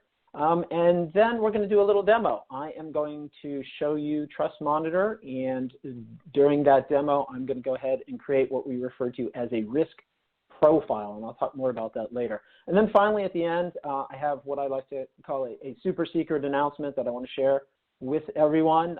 You're all special for joining today, so I want to share this announcement with all of you. And again, as David said, if you do have questions, go ahead and type them into the Q&A section, and then we'll go ahead and hopefully have some time at the end to address them. So with that, let's go ahead and get started. I want to begin with a little magic. This, of course, is not me. You may recognize Weird Al. That's him with his floating orb. Ooh, as Weird Al is saying. Of course, it's not really a floating orb. Still, it's a pretty cool magic trick. So I'm here today to say to you that anomaly detection is not magic. There's actual real science and analytics behind it. So let's take a look at a world without any access analytics. User access activity is really hard to parse and organize, and it can look a lot like this heat map. You see a lot of gray blobs of data, but without access analytics, accurately assessing risky logins can be pretty challenging, pretty difficult. What we need here is some context. At Duo, we have an analytics tool called Trust Monitor that I briefly mentioned earlier. And Trust Monitor uses machine learning to look for patterns within access data and then surface anomalies. Trust Monitor ingests authentication and access data in your environment. For example, trusted users accessing applications from a variety of different devices.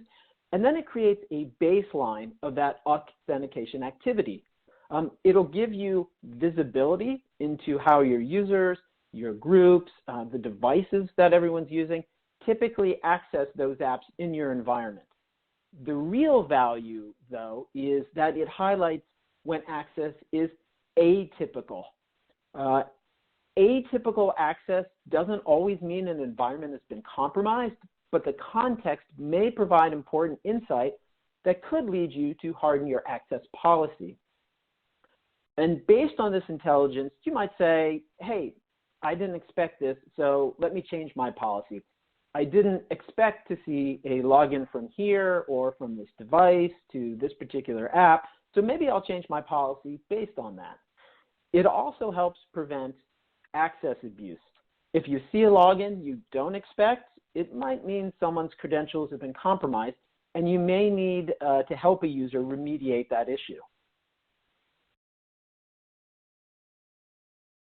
What Duo Trust Monitor does in the background is it takes that data that we see at Duo and it ingests that information. For example, who's attempting to access a particular application? Where are they accessing from? Which particular country? What device are they using? Which application are they trying to access? And which authentication method are they using? At Duo, we provide a variety of different authentication factors.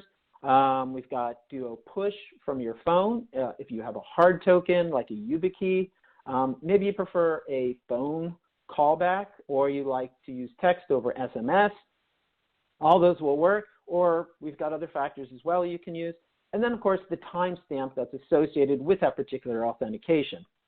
And we can ingest these pieces of data and then look at historical patterns, the historical relevance of each of these variables, but also start to pair them together and look at attribute clustering to come up with what we call a risk score.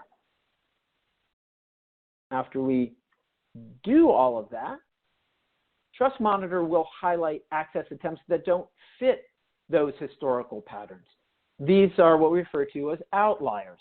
If you're familiar with Malcolm Gladwell, he would tell you that these are things that are outside of the norm.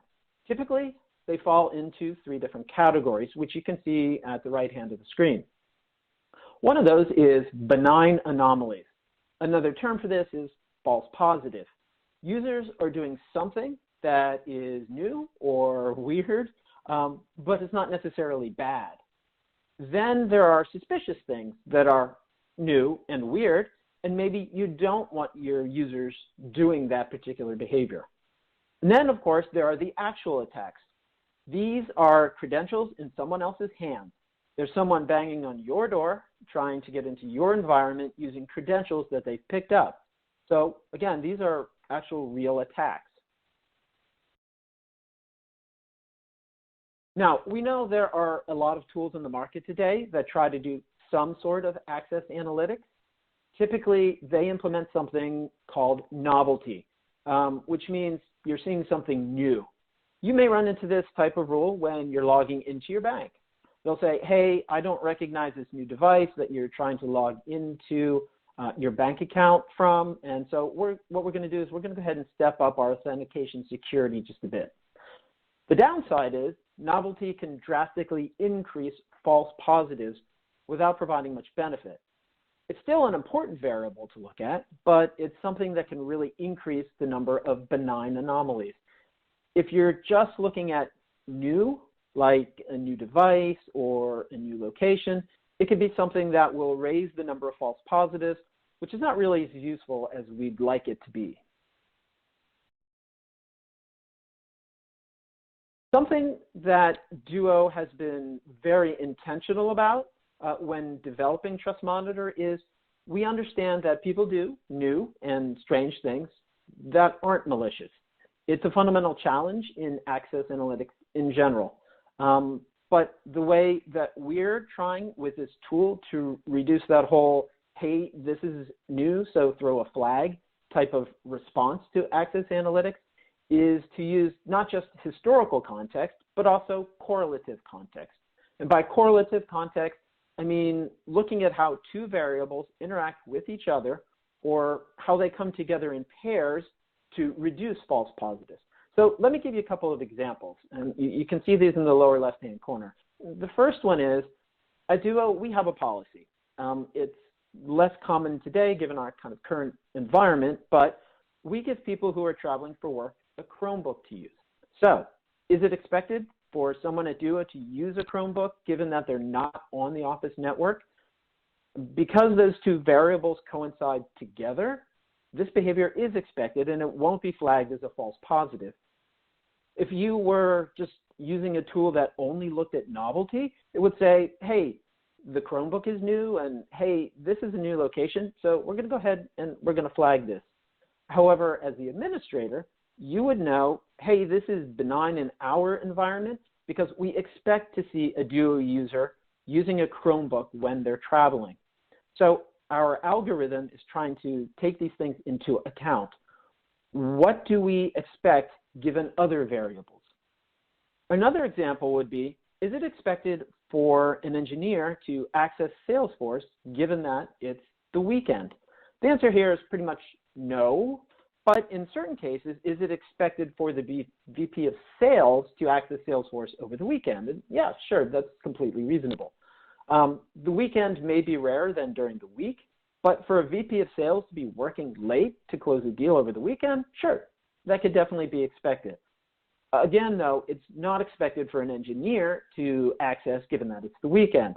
So looking at those variables together, that's still strange enough that we might want to surface it as an anomaly or at the very least as suspicious behavior. So I hope that provides a little more context. It's not just about novelty. You want more contextual awareness. Looking at how groups of variables relate to each other within the environment, so we're not sounding alarm every time something new happens. All right, so now I want to drill down a bit and examine what does an anomaly actually look like in the Duo UI, specifically Trust Monitor. So this is an actual security event in the Trust Monitor UI. One of the great things about this is we don't just highlight an authentication and give it a risk score like 85. If we did, you'd probably be like, well, what is a risk score and why are you showing this to me and what does it actually mean? Right away, you're going to see these red, what we refer to as cause boxes, and you can see three of them there right under the word authentication. You can mouse over them to get more detailed information. In this case, what I've done is I've moused over the first one, which is new access device. And this means that in this case, it was a new device trying to access a resource on the network. We can see the user, mglazer, typically uses a Windows device to authenticate. But for this event, it was from a Mac. The statistics are right there in front of you to give you more context. And you can tell this is a strange event for mglazer. Additionally, you can mouse over new app as well. This is combined with the access device. So it's the context piece I mentioned before, where we give you more than one variable. In the case of new app, we can see that mglazer hasn't accessed GitLab in over 6 months. It also shows the groups that mglazer is associated with. We know, however, that mglazer is actually a designer. So why do they need access to the code base that's available in GitLab? And then finally, the third one is unusual 2FA method. Again, you can mouse over that, and in this case, you can see that mglazer has rarely used SMS to authenticate. Their preferred method is to use a Duo push notification. And however, in this case, they tried to use an SMS text message. At Duo, we refer to this as down factoring. Duo push is a much stronger authentication method than SMS. It's much more secure. So to us, this looks very suspicious, especially when it's coupled with new application access and new access device. When you combine these three things together, this makes an authentication attempt something you probably want to check on. Your SecOps team could reach out to mglazer to see if it was really them trying to authenticate. Trust Monitor also surfaces other anomalies. A few of them are unusual IP address, unusual access time, and my personal favorite, unrealistic geovelocity, which is also known as the Superman login. This is where another attempt, or you have someone using credentials to authenticate from a particular place. In this case, we'll say it's Los Angeles. And then there's another attempt using those same credentials from somewhere else, we'll say New York, with an impossible time difference, say 30 minutes. And this could only happen if you were Superman or the Flash. As I was saying, look, there are a lot of analytics tools on the market out there today. And however, many of them are a pretty heavy lift to set up, and they require a lot of tuning. So you have to deploy a lot of agents everywhere. There's actually a lot to do for your SecOps team. So Trust Monitor was designed to be very simple, very straightforward, especially if you're already using Duo. If you set up Duo in your environment, you're already protecting applications using multi-factor authentication. You're looking at devices. We'll actually use that same data automatically. And Trust Monitor itself is available with Duo Access and Duo Beyond Edition, so there's no need to purchase something else. Next slide, please. Okay, well, I think we're going to actually have to, we'll pass over the demo. I'll mention it a little bit. So if you're at the demo slide, what I wanted to mention is what we would be looking at is, look, you go ahead and create something called a risk profile. And I would normally be showing this to you, but unfortunately we're not going to be able to see it. But basically, look, what happens is you create a risk profile. And then within 24 hours after you've turned on Trust Monitor, you're going to go ahead and you're going to start to see security events populate in the UI, like the ones that we just reviewed earlier. We'll create a baseline for you, and after that, we'll flag for you things that contextually look anomalous. There's no additional infrastructure or IT work to do on the back end, which is great. You simply switch it on, and as I said, about 24 hours later, you'll be able to see those security events populating in your browser. What I wanted to talk about, unfortunately I can't show you, but look, on what we would be going through for a demo is to show you how you can go ahead and create a risk profile. And basically, the risk profile is a chance for you as an administrator to go ahead and give us your priorities.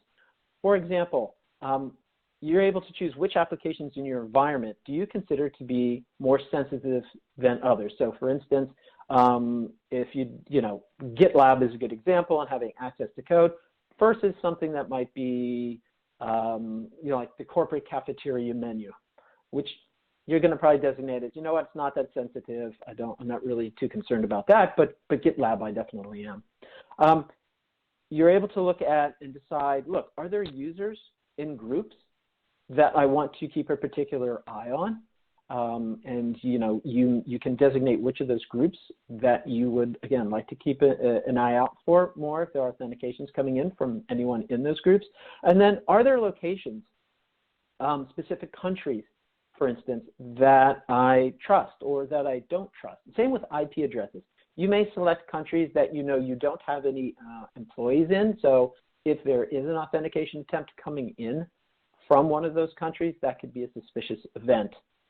So it's those types of things you create. It's very simple. It's only 5 steps to create your risk profile. And again, once you set up that risk profile and turn on Trust Monitor, you will be able to start to see security events populating in the UI within 24 hours. So David, if you go to the next slide, we'll actually show some quotes here. It's one thing for me to sit here and talk to all of you about access anomalies and how Duo Trust Monitor can help with that. I wanted to share with you, though, what some others are saying once they started to use Trust Monitor to kind of give you, hopefully some thoughts on what others are seeing in terms of the value of this type of information. So I've got 3 quotes here. We're not allowed to actually use their names of the organizations, but you can see the first one there is a large university in Texas. Says, this is a great feature. It has absolutely highlighted events that they've needed to follow up with users. So they were clearly getting security events, and their SecOps team would then follow up with those individual users to see if it was actually them authenticating or someone else potentially using their credentials.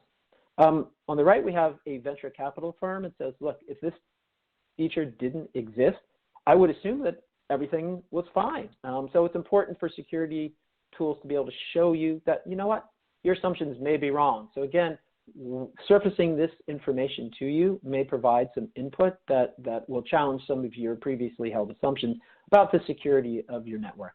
And then finally, a hospital in North Carolina is saying, on day 1, when we turned this on, we immediately found an event that was worth triaging. So they turned it on and very quickly found a security event that they needed to go ahead and deal with.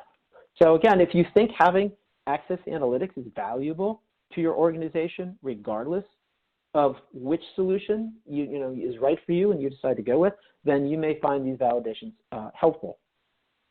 So David, if you could go to the next slide, please. So we're going to kind of wrap up here and talk a little bit why might you want to consider Duo Trust Monitor for anomaly detection. Well, really 3 reasons. The first one is we try to be very flexible. Again, we understand there are other analytics tools out there, and we're not trying to replace your SIM or some other security tool that you're already using. And in fact, you can take the same data and export it using the Duo API to your favorite analytics tool, whether that's Splunk or SolarWinds or another one. And as I mentioned earlier, Trust Monitor is built to be easy to use. So again, you simply need to turn it on, create that risk profile, and very quickly you'll start to see security events. Hopefully not too many though. The second thing is we're also adding a layer of security value on top of what we already have for multi-factor authentication. By analyzing the data for you and giving you insight into potentially suspicious activity that could be the result of a compromised credentials. You could download and sort through all the auth logs yourself, but as I'm sure you know, that takes a lot of time and isn't necessarily something that you really want to have to do. You'd rather have your team focused on other initiatives.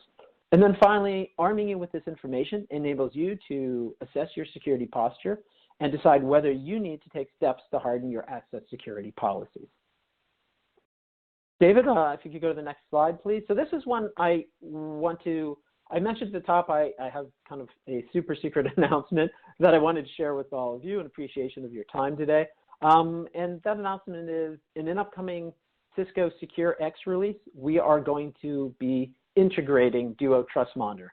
And that integration is going to provide your security analyst with a high-level view of the security events that are available in Trust Monitor and do that within the Securex dashboard. If you're not familiar with Cisco Securex, it's a cloud-based central management platform for Cisco Secure products, and you get it by having a subscription to any Cisco Secure product. So there's no additional charge for that. Duo is already part of the Securex platform today.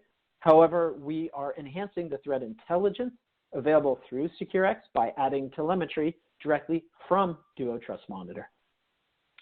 There is going to be what we refer to as a tile for Trust Monitor in Securex that's going to go ahead and highlight 3 types of security events: authentication, plus 2 non-statistical events that are still considered risky.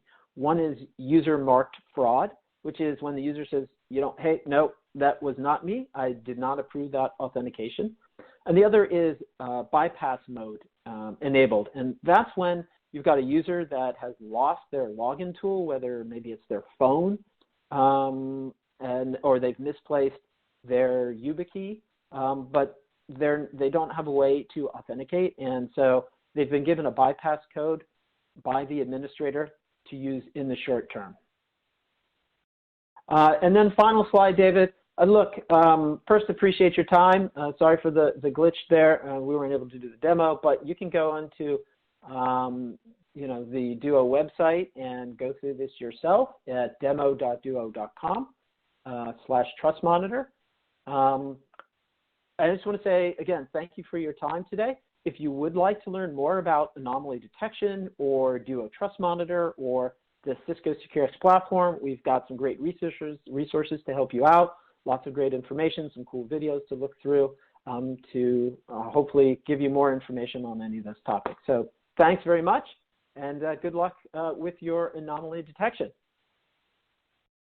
Great presentation, Scott. Really appreciate that.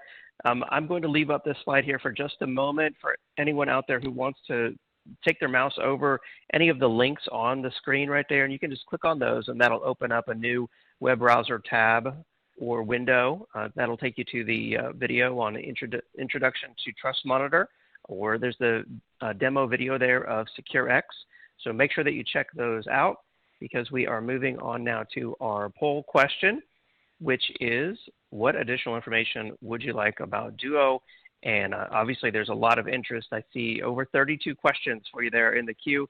Scott, we're not going to have time for all of them, but maybe we'll just start off with this question, which is, they wanted to know, do I need to pay for a subscription to get Trust Monitor or Securex? Yeah, great question. The great answer is no, you don't need to. If you have a Duo has 3 editions that you can subscribe to: Duo MFA, Duo Access, and then Duo Beyond. It comes standard, no additional cost if you have a Duo Access or Duo Beyond edition subscription. And then on the Securex side, no, that also similarly comes with any of the Securex products. If you've got Cisco Umbrella, Cisco Tetration, for instance, you will get that. It's already built into Securex for you. So again, there's no additional charge. Excellent. And then next question, is Trust Monitor a SIEM or SIM? And if it's not, does it replace my SIM? Yeah. Let me be clear on this one. It is not a SIM, which isn't necessarily bad news. It's very much a complementary product. I mentioned earlier how there's a Duo API, and you can use that Duo API to kind of port over the data that is ingested into Duo Trust Monitor into your favorite SIM, whether, again, it's Splunk, SolarWinds, whichever one that you're using. So we are not looking to replace something that you're already using for security analytics. Think of this as more of a complementary tool to give you some additional information. Excellent. Excellent. And we got some great feedback here. Eileen said we're a current customer, and we can attest to the ease of use and satisfaction with Duo. Another great piece of feedback, Gabrielle said, already a client. Duo is doing a great job. And even one more, Christy said, we've had a wonderful experience with Duo support. Thank you. So great feedback from folks out there in the audience. I'm afraid that's all the time we have here in our live Q&A, but maybe you can get back to some of those 30-plus questions there in the queue electronically, Scott. Thank you for being on the event today. Great. Thanks very much. Again, everybody, thank you for your time. Appreciate the questions at the end, too, and look forward into diving into them. Absolutely, yeah. A great presentation again, Scott. For more information, anyone out there for more information on Duo, if you'd like information there, in the Handouts tab, there are some resources. Make sure that you check those out. And of course, you can visit the Duo website for demo videos and get your own personal demo and even a trial. So make sure that you check those resources out. All right, I'll leave up the poll question. If you haven't responded, you can do that while I announce our next prize winners. We have an Amazon $500 gift card going to Than Ha from South Carolina. Congratulations, Than Ha from South Carolina. And our next grand prize for another iMac is going to Heidi Stormer from Washington. Congratulations, Heidi Stormer from Washington. 4 more gift cards, 2 more grand prizes to give out. So make sure that you stay tuned for those as well as more excellent presentations here on the Megacast. So with that, it's time now for our next presentation. I'm excited now to bring in Tracy Aytor, Inside Sales Engineer at Rubrik. Tracy, it's great to have you on. Tell us about Rubrik. Hey everyone, so thank you for having me again. My name is Tracy Aytor and I am an Inside Sales Engineer here at Rubrik. I am here today to talk about how Rubrik can help accelerate your cloud journey when it comes to archiving to the cloud, M365, and of course, backup and recovery of existing cloud workloads, whether in AWS, Azure, or GCP. Here are some of the objectives I'm going to talk through in regards to some of the key challenges you may face with data protection in the cloud. Then we will talk about how Rubrik can step in and help, and I'll be more than happy to do that at the end here by providing you guys with a brief tour of our Polaris platform where we make all of this possible from a single pane of glass. Before we go into our cloud story, though, I do want to do a brief level set on Rubrik and the core value proposition of our platform. This might serve as a reminder for some of you if you are already familiar with what we do. But no, the way that, where it all begins, first, we modernize the way that traditional legacy backup is done through our single scale out software fabric approach, which is then built on a 2U 4-node hyperconverged appliance, drastically consolidating and simplifying the way that core backups is done. We support all enterprise apps for this workflow with an API-first platform that is secure and flexible to automate, and it's all driven by SLAs. Out of the box, it's natively immutable through our append-only Atlas file system, where all writes are done out of place, so no new data written ever touches existing data. But most importantly, the backups are not accessible through any standard network protocols like NFS or SMB. Second, what we will be mostly talking about today is that our platform natively extends to the cloud. Our software was designed in the cloud era with cloud in mind, where we could dynamically move data to the cloud, spin things up in the cloud, take a VM and archive it to the cloud, and protect cloud native assets. Last but not least, where we're going and our vision as a company is to deliver additional business value beyond just the core backup layer. We can provide additional insights with use cases like cyber resiliency and data governance by making use of the backup metadata we ingest. So think monitoring snapshots for any anomalous changes or finding out exactly where sensitive data like credit cards or social security numbers might be out in the open, and suit threat hunting capabilities, which is really exciting. So our customers can use that to scan existing snapshots for indicators of compromise to help signal when an infection likely started in the first place. And that is the core platform in general. But let's jump back into why we're here, and that is to talk about the cloud and the challenges to managing and protecting that data with Rubrik. So here's the checklist, what we're trying to solve here, 3 things. The first, quite fitting for today, is figuring out how do I solve for the cloud?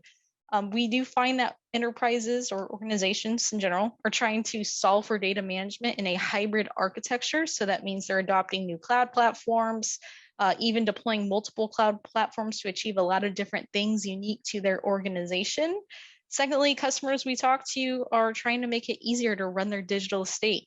Automation is a key tenet to operational efficiency. So when thinking about your next data management solution, it must be easy to obviously automate and integrate into your environment, right? Last but certainly not least is tackling security risk. Data security and being able to recover from ransomware plus data governance are top of mind for everybody. A data management solution would be incomplete if it did not provide recovery capabilities for cyber attacks and region failures. Another problem that comes into play has to do with the shared responsibility model, where one part of the setup is the responsibility of the cloud provider, and another part of it is the responsibility of the customer. But no matter what, when it comes to security, it's always going to fall into the lap of the customer. And because of that, they're seeking out a well-architected cloud solution. And because of that, it can become especially tricky if you're hybrid, multi-cloud, or operating at an enormous scale, whether it's infrastructure as a service, platform as a service, software as a service, applications, you name it. And here's the main challenge for those with existing workloads in the cloud. A typical cloud architecture often involves tens to hundreds of different accounts, subscriptions across many different cloud regions, which combined with manual job scheduling or painful scripting, it could really drain productivity from IT teams. In the field, we're hearing from some of our prospects that they're having to set up all these different components around things like retention and frequency, then having to deploy resources within multiple regions for each account, where now you have to manage backup schemes across all these different regions now. Then here is where Rubrik comes in slide form, because I will show you guys again through a little brief demo how it works, but we could help you solve this and ensure that your data is backed up and protected wherever it sits in the cloud. Our platform can tie in regardless of where your organization is in its cloud journey, whether you're 90% on-prem and have a deadline to be in the cloud in the next 12 months, or you're born in the cloud and building all your apps in there and you want to know how you apply security and governance. So, obviously all our customers are on that journey, and thus far, this is what we've helped them solve here at Rubrik. So we make it easy to archive backup data to low-cost long-term storage to the cloud, help orchestrate their existing applications into the cloud to accelerate their move away from on-prem infrastructure, and to ensure their new cloud-native apps are protected. So what does that mean? First up, let's talk archival. Most customers, if they have an on-prem data center, and have replaced their legacy solution with Rubrik, they will take it, an archive of their backup data and send it to a public cloud, maybe an AWS S3 bucket or an Azure blob. Our technology does incremental forever in the archive, so it is efficient with how we're placing the data in the cloud bucket. We could also automate that life cycle of how the data tiers and when it tiers based on policies and storage class. This is all controlled within an SLA domain to dictate when and where you want data archived, because again, all the metadata is indexed, it's searchable, and if you need to go pull data out of that archive with our software, you can retrieve single files without having to pull the whole VM back. So if you had an archive living in an S3 infrequent access bucket, but maybe there's a document you've been asked to pull from 3 months ago, it's no longer in production, it's in backup, you'll be able to pull that one file back. Or let's say you want to set up an SLA policy that says you want to take a snapshot every 6 hours. You want to keep that data local on the appliance for 30 days, but then you also have a retention requirement of 2 years. You could then set up that SLA policy to reflect this. So data after it's been retained locally for 30 days then gets pushed to the least expensive tier in the cloud, like an Azure cold storage or something like that, or even archive tier. And then let's see, going beyond that, next up, cloud instantiation. This is a feature of ours called Cloud On. It's currently only available in AWS and Azure right now, but customers who are protecting their on-prem workloads using Rubrik usually implement this for things like disaster recovery, app migration, or an accelerated like test dev environment from their existing snapshots on the appliance. But technically speaking, what this does, it supports converting an on-prem VM to an EC2 instance in AWS or a VM in Azure, irrespective of whether it is a snapshot available locally on the appliance or if it has already been archived to AWS or Azure. It does this by converting the actual VMDK to an AMI if we're talking AWS, or a VHD in Azure. Sorry, I should have mentioned that beforehand. From which that instance is then launched in the cloud. Then last up is cloud native protection. This is delivered as software as a service based. It's a software as a service based snapshotting tool. Available through Polaris. What this software is used for is to protect workloads that are infrastructure as a service, platform as a service in the cloud. Because some customers, after they've lifted and shifted, or if they've built, things cloud native, they want to make sure that they can provide the same level of governance and security up there. So yeah, and then this is something I'm actually going to talk through in a short demo. And then lastly, I do want to show that we cover and protect a broad range of workloads. The most popular being EC2 instances, Azure VMs, VMware Cloud, SQL, and M365, to name a few. We actually announced back in August of last year that we teamed up with Microsoft, and that was to co-engineer some projects with them, which in fact included backing up and protecting M365. That's, Exchange, OneDrive, SharePoint, and Teams data, all delivered as software as a service, and the backups are hosted inside our own Azure tenant, providing customers with that logical air gap and the operational freedom that comes with Rubrik managing that setup end to end. And so without further ado, I'm going to stop sharing my screen for a second. All right, and I hope I'm sharing the right screen. But no, launching into Polaris here. This is that SaaS-based offering I mentioned several times that allows you to manage everything Rubrik from a cloud native perspective. So the first thing I'm going to do is I'm going to go ahead and click on inventory. And you can see all of my cards that I have set up here. So I already talked about how we do protect, on-prem workloads, whether that's VMware, Hyper-V, things like that. But all of the cloud stuff will also be here as well. So I got my M365 card. We could see that I am protecting about 691 users out of 780 that are loaded in there from a single subscription. Coming over here, though, we have AWS EC2, where I'm protecting 13 EC2 instances, 5 out of 13. AWS RDS, Azure Virtual Machines, I got GCP here. We support pretty much all major cloud providers by simply tapping into their snapshot and storage compute APIs to perform protection operations, to which Rubrik will then orchestrate all of these capabilities. But at the end of the day, we are using APIs provided by your cloud provider of choice. But once that is all set up, Rubrik can take snapshots, set frequency, retention on what you want, replicate across regions. So obviously a number of things we could do to automate protection from a cloud perspective. But to get up and running, it's actually really simple. I have this gear icon here. This is a demo lab. So if I actually try to show you the walkthrough on getting set up, it won't make any sense because like demo lab, but I will talk through it. So once you click on that gear icon, I'll go to my cloud settings. And then from there, you're gonna walk through a prompt that has you choose your cloud provider, what type of protection is needed.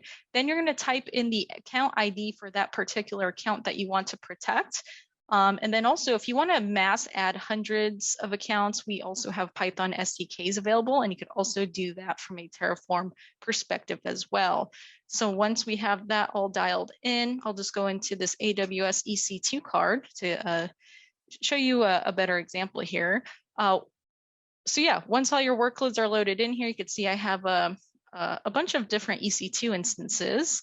I could then go ahead and select, maybe all of them, maybe just a few. I'll just select these first three, and this is how we start protecting them. So I'll go ahead and go to Manage Protection. Right out of the box, I do have a couple of SLA domains to choose from.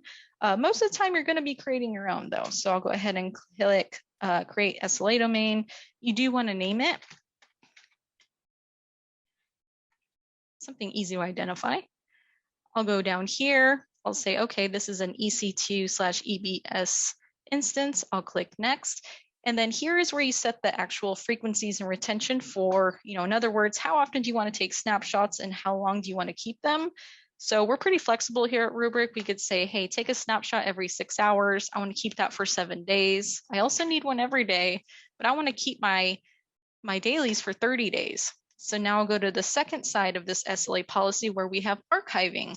And really exciting, soon you'll have this ability to archive if you want those snapshots, sent off or pruned over to an archive location like S3 for cheaper storage. So I'll go ahead and turn that on. I'll select an archival location. Sorry, Demo Lab, I don't really have much to go off from here, but I think you guys get the point. I could also enable instant archive, although this is not available right now for EC2 EBS object types just yet. Essentially, that would just create a second copy every time it took a snapshot. But down here, this is where you can decide, okay, archive snapshots after 30 days on the managing location. So this is where you define how long you want to retain those snapshots at the archive location. Best practice usually is 30 days.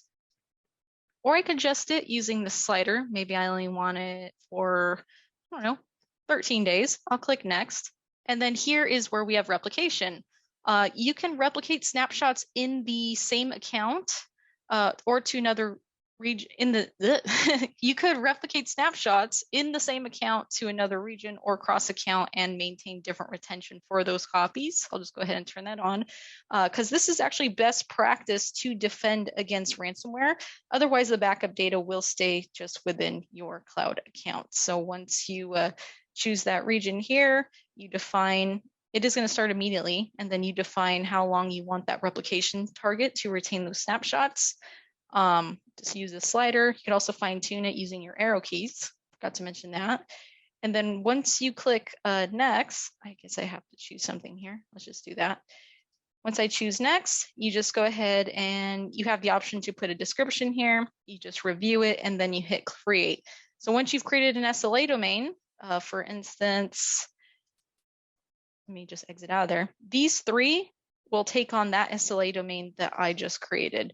So it's simple as that, getting set up there. And then we could also assign it at the account level. If you use tag rules, which most customers do, maybe an instance is tag backup yes. Then you can make Polaris aware of that via these tag rules. So moving forward, anytime an instance was created with that tag on it within AWS, that SLA that you created protecting instances with that tag will automatically inherit anything tagged under backup yes.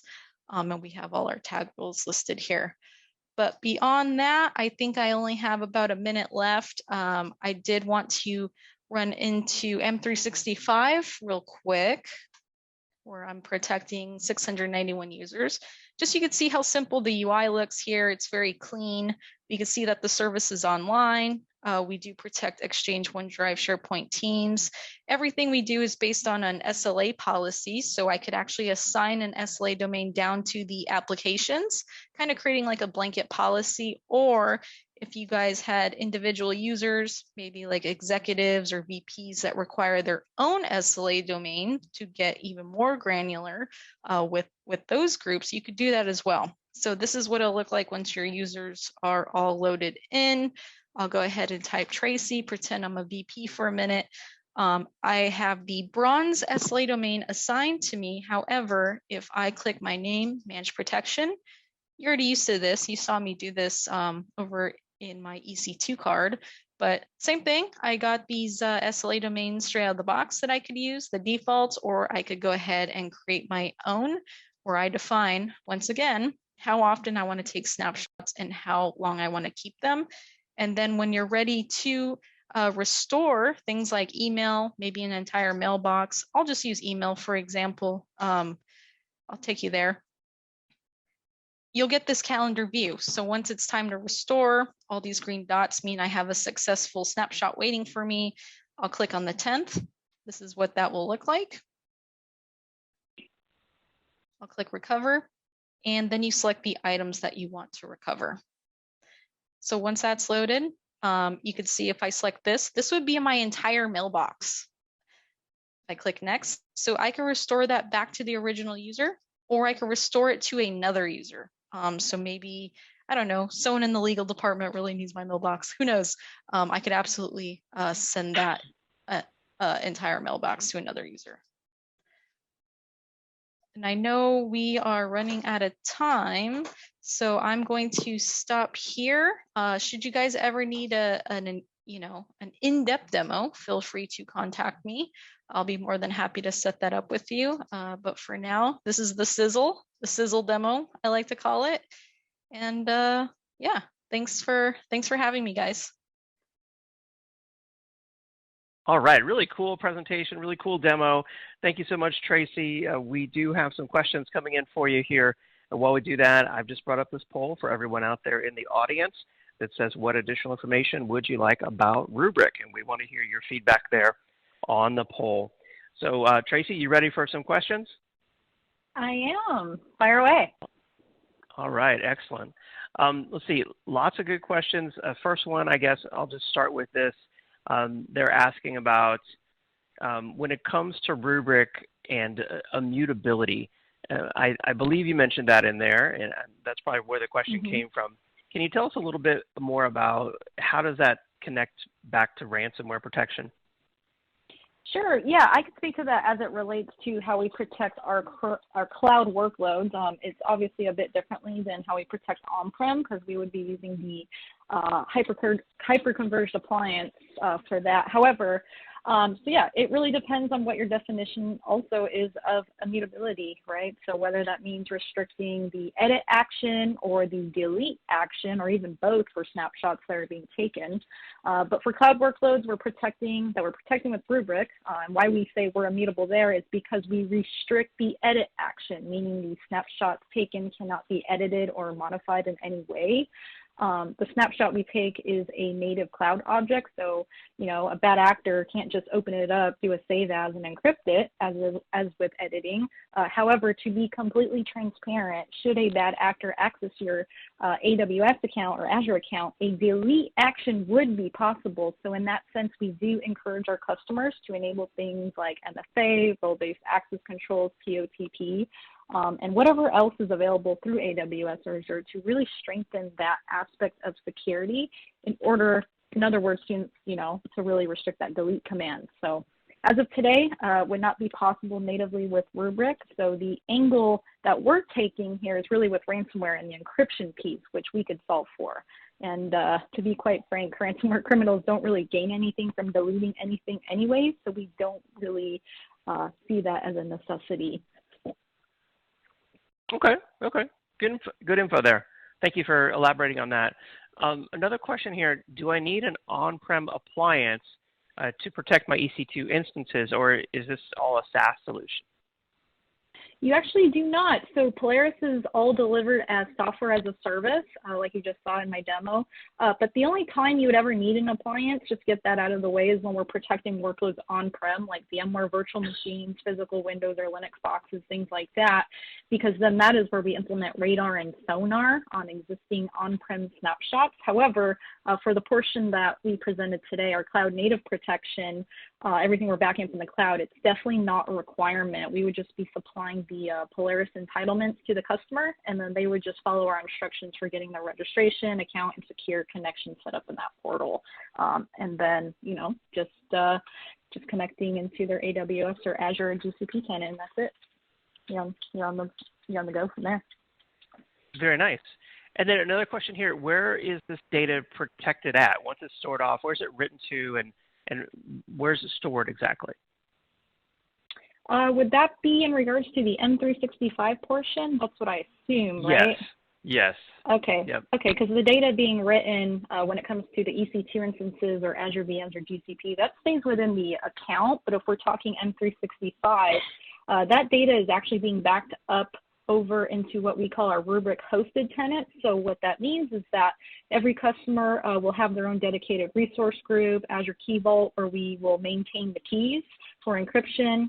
Everything is spun up in an Azure Kubernetes service, which is what we use to scale up our compute workloads. And then all of your backups get written to a blob storage in an Azure storage account that is all managed by us, fully encrypted, isolated on a day-to-day basis. And we call that a logical air gap because by design, our customers would not have access to the storage because it's all owned and managed by Rubrik and we hold all the keys. So that's just one less thing to worry about from a security perspective. Absolutely. And then another question here, what are the recovery options for cloud native? They want to know. Oh, yeah, and I totally shortchanged my demo on that. I really apologize. But no, so the options are pretty nice. There you'll get file level recovery, so you could download individual files, a group of files or folders from a snapshot. You could restore existing EC2 instances or Azure VMs over the original instance from a clean point-in-time snapshot. Let's say should the original be corrupted or dead in the water. And then lastly, you could also use export, which is essentially that will just create a brand new instance from a point-in-time snapshot, and you can launch that in a region of your choice from your account without it having to be the same region it once lived in. So those are the options there. Okay, excellent. Well, I'm afraid that's all the time we have here in our live Q&A. If folks want to get started with Rubrik, try this out for themselves, what do you recommend, Tracy? Yeah, get in touch with your value-added resellers. You could reach out to me directly, and I could guide you to the right place, tracy.ator@rubrik.com. I'm more than happy to give an in-depth demo because what you saw was just a sizzle. So yeah, there's a lot more to see, and yeah, reach out to me anytime where you're far. Happy to help. Awesome. Yeah, cool demo, cool sizzle. I like it. Great to have you on the Megacast today. Yeah, thank you. Always a pleasure. Appreciate it. All right. For more information on Rubrik, of course, visit Rubrik.com. Also, check out the Handouts tab. There is a resource there on a Rubrik for cloud native protection. All right. And with that, I'm going to hand it off to fellow moderator, Mr. Scott Becker, to announce our next Amazon $500 gift card winner. Scott? David, thank you. And great job so far. Appreciate it. Great event to this point. And we've got lots of great other stuff coming up. So it is time, as David mentioned, for our next prize drawing. This one is a $500 Amazon gift card, and the winner of the gift card is Andrew Quigley of Nevada. So congratulations to Andrew. We'll be in touch about claiming your gift card.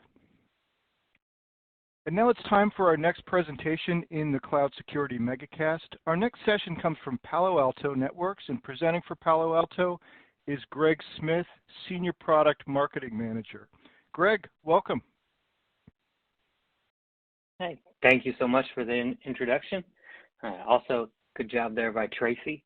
I'm absolutely going to leverage calling my demo a sizzle in the future, so I'm excited about that. Nice. So well, thanks for being here here. A little bit to talk away. about. Oh, sorry. Go ahead. Yeah, no, I was just saying thanks for being here and take it away. All right, great.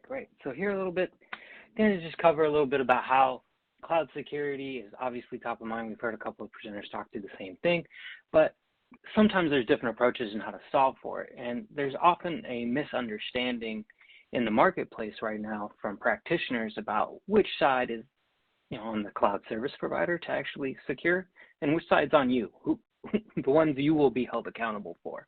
And one of the analogies I like to use for this is it's a little bit similar to, say, renting an apartment or like a hotel room where, look, the vendor or the leasing agent, it's their job to make sure there's a lock on the door. Maybe it's a gated community and there's a gate out front. That's kind of the responsibility of the security of the cloud, right? Of that property in this analogy. The other part is it's really on you what's behind that door, right? So if we keep with the analogy for a second, it's on you to make sure that your filing cabinet is locked. It's on you to make sure that If you don't want folks going from room A to room B, that hallway is locked, and there's a special key for that that only a certain number of people have, right? So that's your responsibility for the things in the cloud. So what ends up happening is folks have to move to the cloud faster because of business demands, constraints in the marketplace. Whatever the reasons may be, it's often a rush, get there now. And then it becomes a significant technical complexity to how to do this, then how to maintain it, how do I ensure it all stays secure, and then in our various industries, are we compliant? And the compliance part also applies to internally, right? Sometimes you have internal compliance, what folks can and cannot do, what folks can and shouldn't do is probably a better way to say it. So here, if we think about the evolution, it started as a relatively centralized setup where it was the network, you had a couple of things connected here and there, and the complexity ultimately just had a firewall sit in the middle. And you could monitor what was happening. You could make sure you said, hey, look, I don't want the data center to be open to the branch office, or if it is, I want select users to be able to do that. And you could do that from a network policy enforcement level. But then, jumping ahead really quick, it started to go really, really fast, where going from just a plain firewall to a number of different solutions overlaid. So you ended up with a hardware stack, a software stack, then a SASE stack, and now we have even more apps and users extended across, and it just feels super overwhelming to again go back to how do I maintain a comprehensive security posture across all of these touch points? How do I ensure compliance is there across all these touch points? And then just the overall complexity that came with this technology interaction. So the way Palo Alto Networks use this is we can help you solve this with a platform. And I'm sure you've heard other vendors tell you, hey, we've got the platform. And I'm sorry to say, here I am as well, telling you we have a platform. But the key to this take is we ultimately come across with a single management layer. We allow you to choose the different security services to overlay, whether it's the threat prevention or wildfire. And these are things I could talk to you a little bit later. But the key of those is it's more of the enhancers of you deciding what do you need to help solve for understanding the threats that could be attacking your network or understanding inbound and outbound communications. It helps you tailor to what it is that you actually want to solve for. And in today's presentation, what I'm going to talk a little bit more about is that center, that bottom row center section of the software firewalls. So on the single management layer with the selection of security services you'd like to select, delivered to you with the best-in-class security from a firewall standpoint to optimize your experience. So one I'll talk about, first up, being the VM series. And so for simplification, I'm going to talk through more of an AWS lens. This still applies for things like GCP and Azure.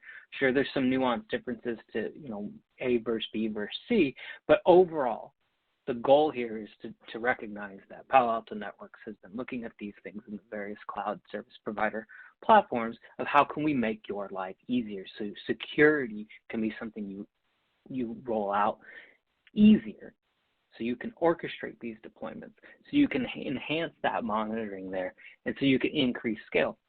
Because as we talked through a second ago, that's the big challenge folks are ultimately facing, right? Massive complexity, significant challenge with ensuring security is high, and then ultimately the various issues that come across with ensuring compliance across all of these. So what we have in the diagram on the right is the panoramic network security management, right? So that was that management layer I was talking through. And through there, you can automate how you roll out your firewalls to ensure that you get all of these great capabilities for stopping, let me jump to the next slide, and preventing outbound, inbound, and east-west traffic. So a very simplified diagram on the right, if we just think of a basic ordering and payment platform, maybe they're sitting in separate instances. How can you ensure that if there was a breach, right? And this is the way I like to think about it is you ultimately want to make sure your protection layer is very, very robust so that you don't put a significant strain on your detection layer and thus a significant strain on your hunting layer. Because when we think about security posture overall, sometimes it's just a team of two, right? A couple people at the company are in charge of not only provisioning laptops, but then also how do they roll out security patches and updates that they've found out about. Or it's a larger organization with an actual security operations center, and there's a network security team that's maybe feeding into that, that's following guidelines. When you think about a protection detection, right, maybe folks have heard about, the XDR acronym, how do you ensure that you don't have this alert cannon that we hear about all the time, where everything fires off and we have to fix this, we have to do something? How do you ensure that that doesn't ultimately become the boy who cries wolf, right? That's the big challenge. And so you utilize a solution of this nature to help you create a solid protection layer to ensure that outbound, right? So let's make sure command and control traffic isn't occurring. Ensure that documents aren't leaving unchecked that should never have left. Make sure attackers who are breaking in, whether it's credential theft, phishing, these protection layers that can help you identify GOE infeasibility. Without those layers involved, it becomes constant that your detection team has to go and investigate every single one of these. And that can be very, very difficult. So what we're talking about here is ensuring that you have that protection layer, stop outbound, inbound, and east-west traffic from occurring that isn't allowed to. And here's an example of a company that's actually been doing exactly this, right? So what we've got here is a leading travel company ultimately wanted to automate VPCs, thousands of them connecting outbound and inbound. This created a significant headache.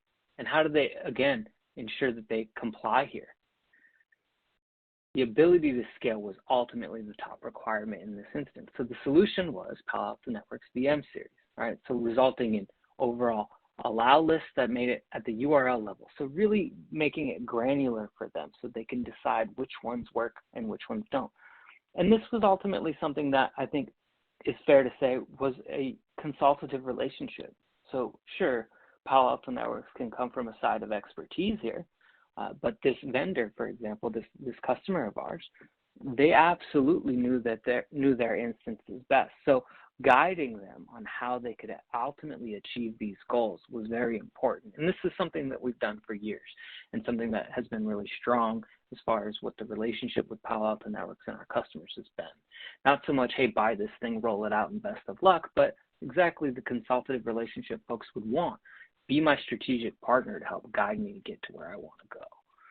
And we have some great stats that ultimately highlight that not only are we able to really, really help you with your security efficacy, but something that isn't brought up often and that is very, very helpful for security teams when they're ultimately talking to their CISOs or their CIOs.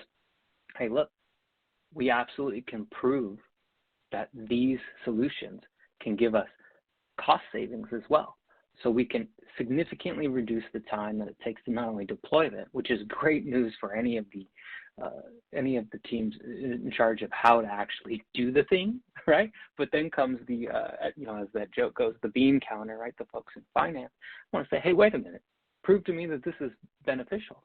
And we all know that the scrutiny continues to come on to security teams, but often the budget doesn't necessarily increase at that same level. So we have this great report, the Forrester TEI report, Total Economic Impact Report from 2021, that highlights a number of these great stats to showcase exactly what the value can ultimately be just from a business standpoint of how these firewalls can help. And so I think that's a very key thing to highlight here. Next is the CN series. So I imagine many folks here have heard of containers. And as I joke with some of my friends here, containers are definitely the new hotness. Everybody loves them some container stuff. But the misconception out there has been, well, that's a typo at the top left of the slide, and that's definitely on me. This is a CN series slide, not a VM series slide. This is about container security. There's been this misconception that containers are inherently more secure, or that they're not still subject to the same threats of anything that's connected to the internet. And that's frankly not true. It's just the same thing. There's a couple of things that are different, right? Like now they call them namespaces in containers versus VPCs, but it's still an inbound, outbound, and east-west problem. you still absolutely have those constraints against you. And so Palo Alto Networks ensured that we made a solution to help with that exact same problem. Jumping to the next slide, a very similar layout, right? Still managed under Panorama, still ensure that you can secure your workloads that are anywhere in Kubernetes. And though this is a more cloud-focused thing, there are more containers actually on-prem than there are in cloud. But that's the issue is you look at these hybrid deployment styles, right? Some folks have a little bit on-prem, a little bit in the cloud, some are all cloud. There's a huge gamut here. And so that's why it's also very difficult when you hear about some vendors basically telling you, hey, look, buy this thing and it's the best for all, one size fits all. And that's just not helpful. So it's a very similar deployment model. You can easily gain visibility and context at the layer 7. Instead of just saying, hey, let me see this high level overview of like what's happening, right? You can get down and deep. We can actually do something about it here, right? So it's one thing to be alerted that there's a problem, but can you actually protect containerized applications that are deployed anywhere and ensure that you block or stop things, right? That's a big deal.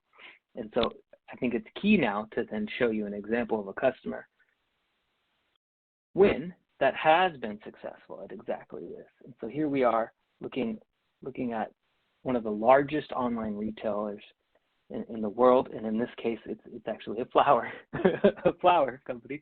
As I was joking, they sell happiness, right? That's their key. And again, coming down to, look, we needed layer 7 traffic inspection. We also needed to ensure we remain PCI and not PCI compliant on those applications where it's relevant.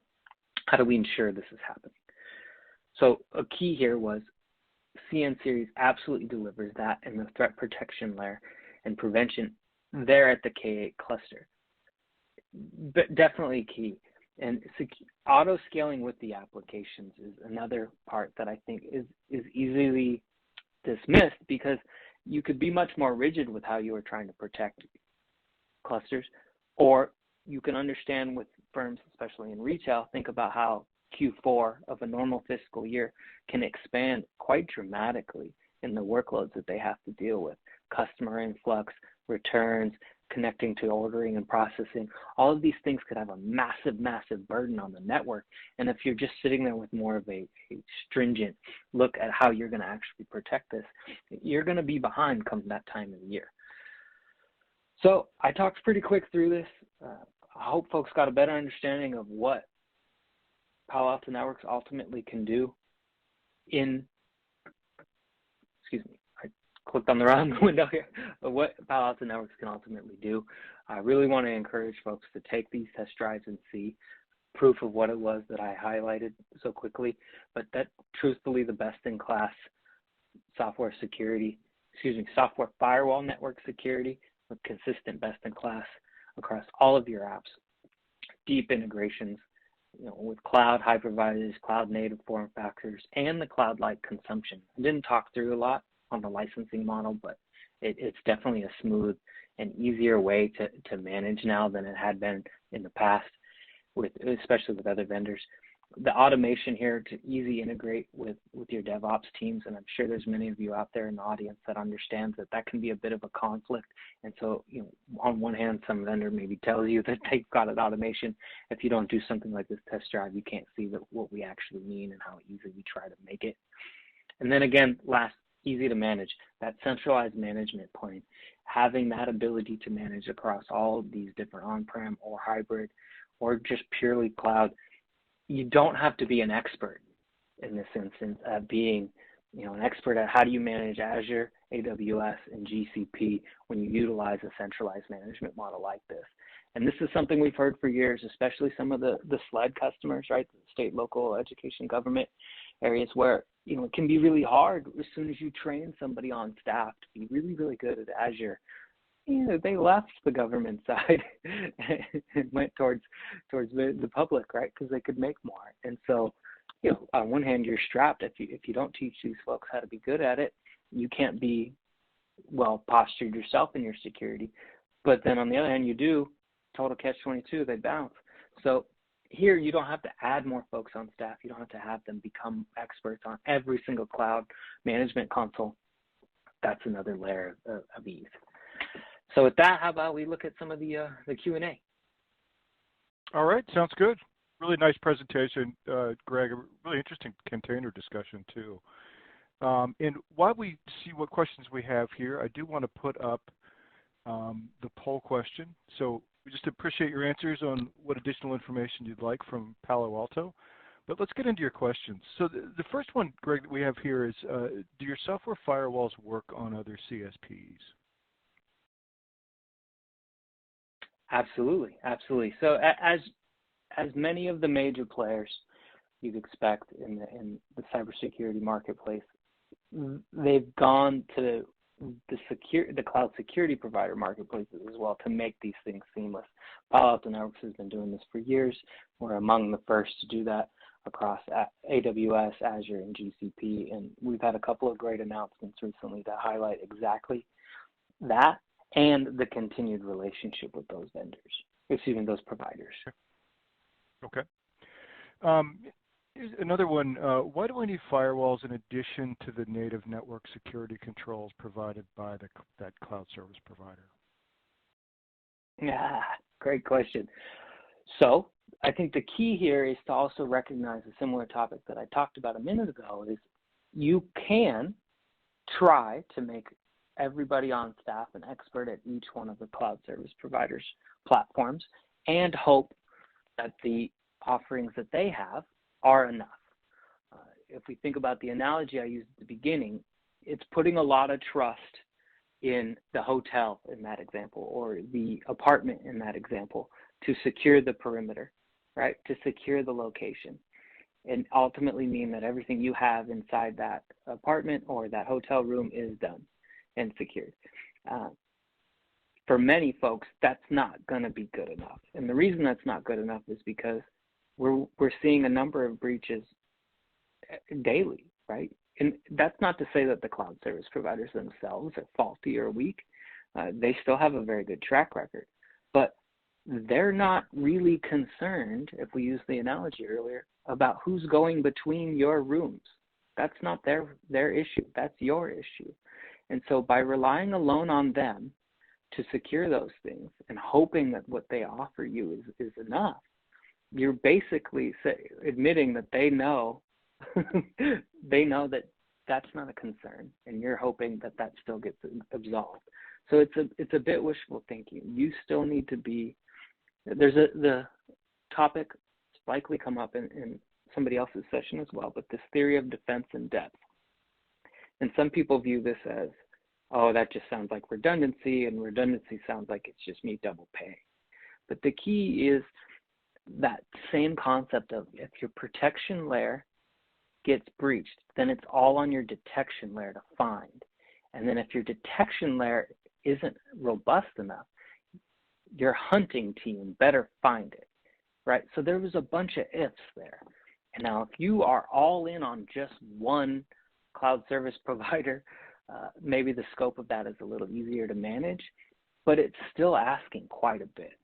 So this is why I would say ultimately that is not the best practice approach for how to secure yourself. Okay. Yeah, great points. This next one is from Maria. She's asking, what in your solution do you think you do best compared to your competitors? Oh, that's a good point. That's a good question. I think one of the best things we do is how we actually have looked at the network security marketplace for years. And so one thing from the beginning, the way we saw it as the next generation firewall was it wasn't just about establishing this this barrier and only allowed things could come in it, because that was too strict, too stringent, and didn't allow for the freedom that ultimately networks required to do business better and at scale. So what we've done is really think about how are end users ultimately trying to work and how can we make them more secure. And the reason why I'm really confident in saying that is 10 times in a row now, Gartner has listed us as the leader in the Magic Quadrant for firewalling, right? And that same DNA is absolutely what built our virtual firewalls, right? And we didn't just lift and shift this thing over there and just say, hey, we've got a cloud firewall now. It absolutely was the same desire of utilizing these same capabilities, but making sure it was aligned to how cloud work is done, how businesses actually work in the cloud, and us continue to protect them. So to me, that's the key of what differentiates us from many others. We didn't just make a thing and say, hey, it's great. We've continued to refine it for the end users. Gotcha. Yeah, and those Gartner Magic Quadrants, it's tough to get into that top right corner. So well done. This next question comes from Rob. Does Panorama need to be licensed with a PA firewall, or is it subscription based? So the PA firewalls are hardware. So just to clarify for other folks that maybe don't have that context, it doesn't need to just be, you didn't need to come into Panorama from a PA firewall also to get virtual firewall. So just to clarify, right? Like you didn't need to have A before you could get B. You didn't have to have the hardware before you could get virtual. Okay, super. And probably got time for one more question here from Justin. Can you use a virtual VM firewall to do isolated testing in the cloud or on-prem? I haven't been asked that question before. Let me see. Do I gotta? Let's see. Let me see if I can get back to you on that. I'll ask my technical marketing manager to confirm. Okay. I'll get back on that in the chat. Is that suitable? I don't want to ditch the question. That's always best. It's always best to pass those questions along to the people who can answer them correctly. Yeah, absolutely. All right. Well, I'm going to come back. Well, it looks like we're running out of time. The name of who asked? Yeah, it was Justin. Justin. All right, Justin. I won't leave you hanging. Yep. We'll get that question to you to make sure that you guys can connect. I guess the last thing, if somebody wants to connect, to get started with Palo Alto Networks or find out more, what do you recommend? Sure. So as you'd imagine, you can just look up Palo Alto Networks and show up right away in Google. I suggest, especially with the VM series, absolutely the free trials right here. We'll include the link. You can give it a shot on your own, or you can utilize the free trial available through AWS Marketplace if you utilize Marketplace. But we have a number of easy ways for you that we can ensure that are here in the chat for you to connect and give it just a free shot on your own. Okay, tremendous. Well, Greg, it was a pleasure having you on. Thanks for joining us and educating us. Hey, thanks for giving me the time. Everybody have a great day. Best of luck winning those gift cards. Take care. And speaking of those gift cards, let's move on to our next one. So we have another winner of a $500 Amazon gift card. It's Raghu Badu from Texas. And the winner of our next grand prize, an Apple M1 24-inch iMac, is Nick Rallo from Texas. So congratulations to Raghu and Nick. We'll be in touch about claiming your prizes. And now it's time for our next presentation in the Cloud Security Megacast. And our next session comes from Firemon. And presenting for Firemon is Lisa Wallace, a sales engineer. Lisa, welcome to the Megacast. Oh, thank you so much for having me. Well, thanks for being here. I'll turn it over to you. Perfect. Thank you very much. Good afternoon, everyone. We're here to talk about securing your digital transformation, about securing your cloud. All things being secure. We're seeing, this is an interesting topic for me. Fun following the Palo Alto people. I spoke at a Palo Alto conference a couple years ago. And at the time, I did a poll of the crowd. And I said, what industry are you in? And are you looking at the cloud at all? And at that point in time, I was talking to a lot of people that were healthcare-based. They were looking at HIPAA. We were looking at some of the utility sector. And the more regulated that industry was, the more what I call big C compliance, oversight by a regulatory body, the fewer hands were up in the room that had anything to do with the cloud infrastructure or cloud presence. And I've seen that change the last couple of years, and we're going to talk some today about why that might be. What we're seeing from our clients, and where I'm seeing that swing happen is transformation. I know it's the buzzword of the day, but really we need to be doing things faster. We're doing things since the advent of COVID. We're doing things in a less geolocation bound way, but we can't stop the business because our people and our resources are not central like they were before. So we're going out into the cloud. We're hybrid. We've got on-prem. We've got employees that are in a site. We've got employees that are elsewhere. We've got applications that we're hosting. We've got applications hanging out in the cloud. We're putting things in like zero trust things like Zscaler. And how do we get all these things to work together? And what are our challenges with this? A lot of people I talk to, my point number one here is too many policies in too many places. They don't know what they have. They don't know where they have it because they've spun up all of these various infrastructures doing the absolute best they can to protect their company, their client, their employees. But there's things everywhere now. It's just been this explosion the last couple of years. And that leads to that increasing rate of change. We need something spun up. We need something tomorrow. We need this application. We need this pivot. We need this capability for our people. So we're doing things very, very quickly. And in that onus of doing them quickly, we need to find out how to make sure we're doing them well. We're seeing a lot more cloud. We're seeing a lot more different kinds of devices. I'm seeing a lot of people diversify. They are not maybe wedding themselves to one firewall vendor and following that across the line for all of that equipment. They're looking at their infrastructure. They're looking at the fact that this is not as centralized as it has been. And they're going, hey, maybe this vendor here is a perfect fit here, but maybe my satellite location over here is a better fit for slightly different architecture, slightly different infrastructure. So they're seeing the type of their footprint change as well as the footprint itself broaden. And then we're looking at how can we get rid of the manual processes? How can we make things a little more automated, take a little bit of that pressure off our team, and still, manage this disparate infrastructure, keep everything running?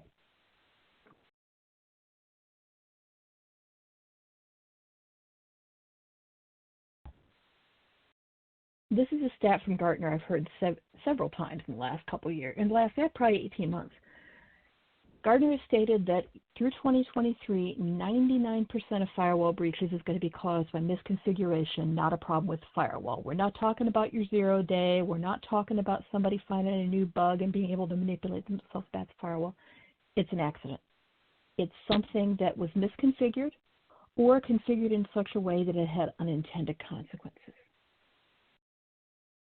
I know when a lot of people talk about this, they go, hey, misconfiguration, let's look at the S3 bucket, let's look at Capital One, let's look at the day Netflix went down because AWS had a problem.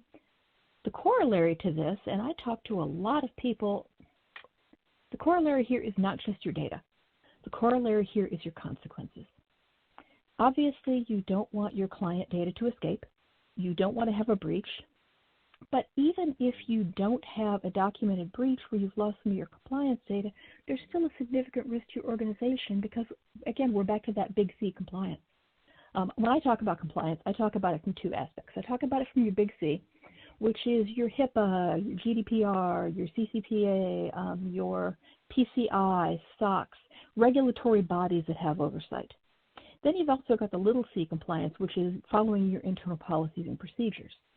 Now, if you're going through an audit of some kind, you could have a misconfiguration that hasn't given you an exposure that attackers have been able to take control of, have been able to manipulate and cause you risk to your environment. But that doesn't mean there's not a risk to your environment. Because if that auditor comes in and says, hey, under PCI, under HIPAA, under SOX, you are out of compliance here, that's still a risk to your business. That's a financial risk. And that can oftentimes be more of a risk than an attacker actually getting a hold of your data. So how are we going to make sure that those misconfigurations don't exist in your environment? Manual management of policies, time-consuming, error-prone. We are all hiring the best people. They are all doing the level best they can. I haven't talked to anybody the last couple of years that hasn't had great people. I love most of our clients. I truly enjoy interacting with them. But I'm not talking to anybody that has too many staff or too much money. A lot of times they're like the duck.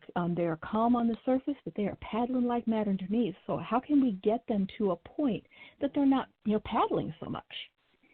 And then network complexity keeps growing. This isn't going to get any easier, folks. That footprint is still expanding. The buzzword of the day, we're all adding new technologies to protect our business, to protect our clients, but it's making things more complex at the same time. So how can we streamline that?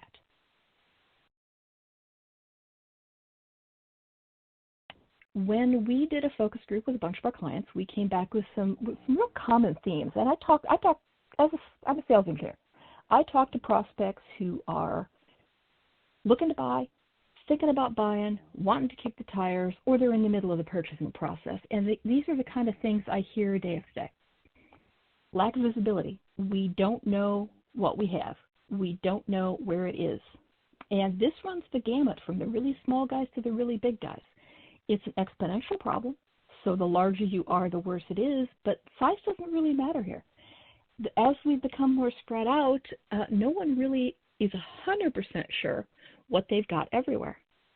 We did another talk earlier this year, and we asked a board of CISOs, panel of CISOs, raise your hand if you are 100% confident in your asset management program. You know where all your assets are, you know where all your network devices are, you know where they are, what they're doing, and how they're configured across the board. Your organization has a handle on that. Not one hand was raised. Lack of compatibility and integration. I was you guys. I came from the networking world, and when I needed to look something up, I had to log into Palo Alto. I needed to log into Checkpoint. I needed to log into Fortinet. I needed to log into F5. I needed to log in a couple of different places for Cisco just to see what was going on in my environment. Changes in the environment. I talked to a lot of clients who have MSP, and I had an MSP. And you change Windows Tuesday night, you come in Wednesday morning, and something doesn't work. How do you figure out, is something broken? Are you now out of compliance for something? You've got a piece of your business that is PCI, and part of that isn't working. Is that not working because something's down? Or did you have an unintended consequence of that Tuesday night change? How do you find that out, and how do you find that out quickly? Because you can't let that portion of your business suffer. You don't want those fines. You don't want that regulatory oversight. You don't want those consequences. Inability to scale. As you get bigger, how does what you're working with adapt?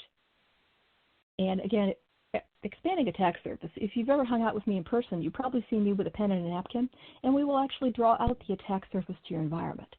My attack surface used to be perimeter firewall and the rules involved there. Now it is everything I've got in my environment. When I was doing penetration testing, I loved to find a camera because a lot of times those are externally facing, so your security people can keep an eye on it remotely, your MSP can keep an eye on it remotely, usually got a default password, and they've usually got all kinds of access to the environment because they're really difficult to lock down. Going into the cloud sphere, that's become more and more prevalent. Your attack surface is now not only your cloud, but anything you share, any rules, policies, NSPs, egress back to your internal network is now an attack surface.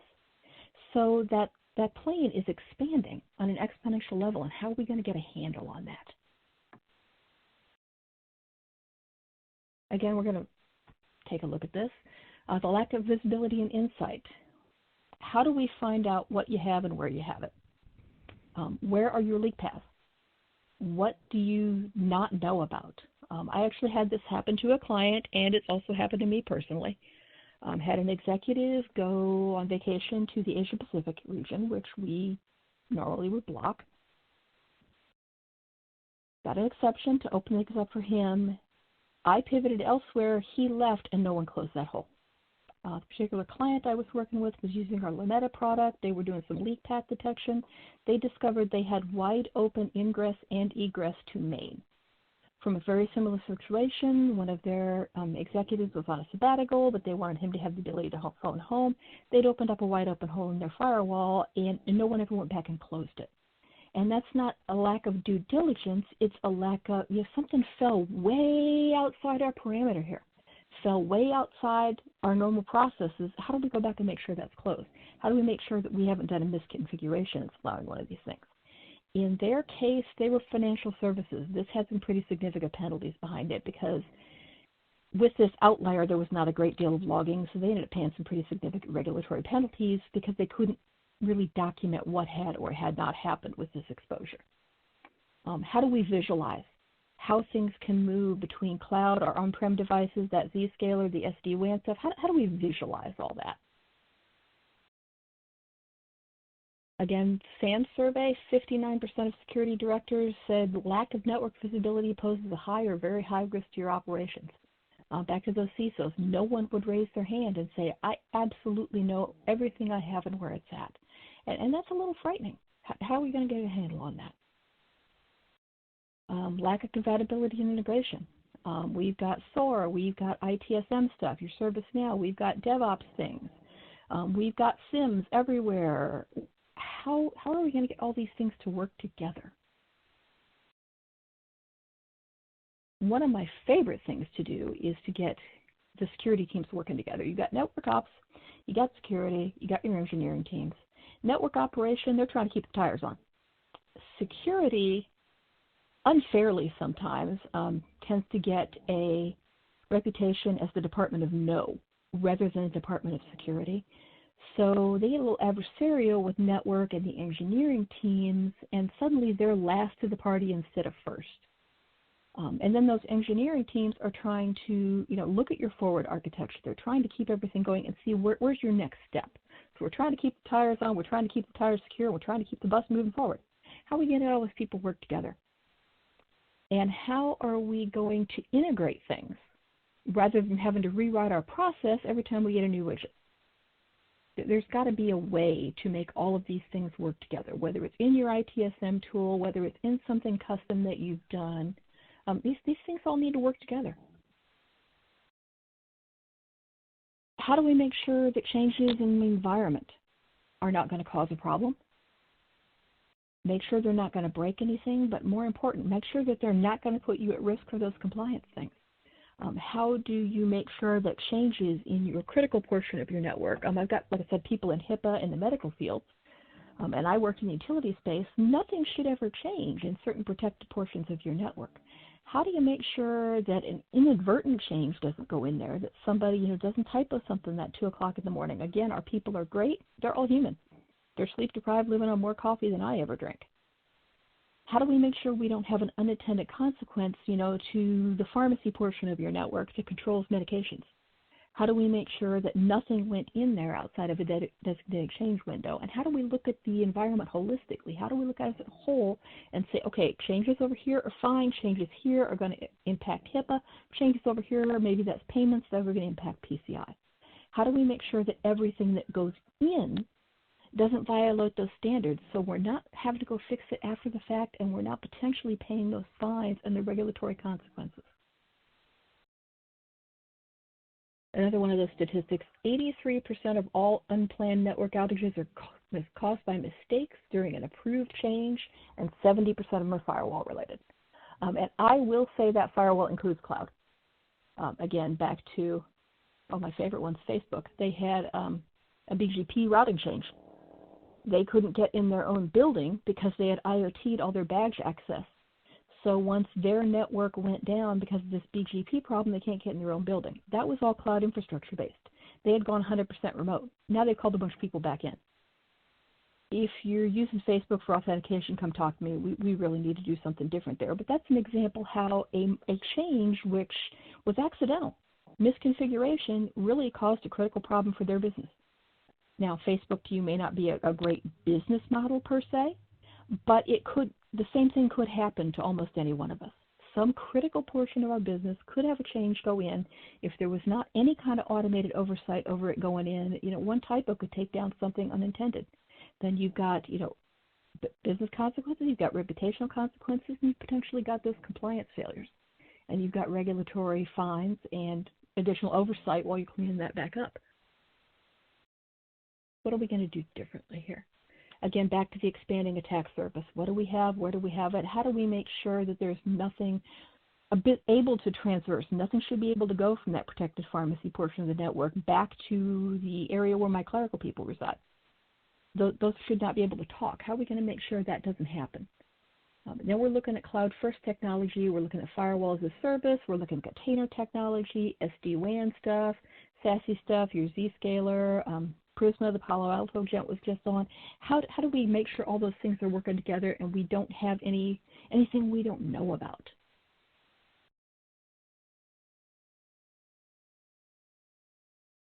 And this is my bid for Fireman. Honestly, we're not the only game in town here. I think we're the best. Like I said, I was you. I kicked the tires on all of them. The team laughs at me. I do not like the phrase single pane of glass. I prefer a single lens, which is what we've used here. We're going to look at the entire environment. We're going to look at your cloud infrastructure. We're going to look at your SD-WAN. We're going to look at your on-prem stuff. And we're going to look at it all together. And we're going to give you a big picture of how it all works together. You're going to see unified visibility, unified management. When we implemented Fireman, I quit logging into those 6 consoles. If I needed to find out if there was a route from point A to point B in my network, I could plug that in, and access path analysis might give me 4 different routes. I could then look at those routes and see, were they all valid?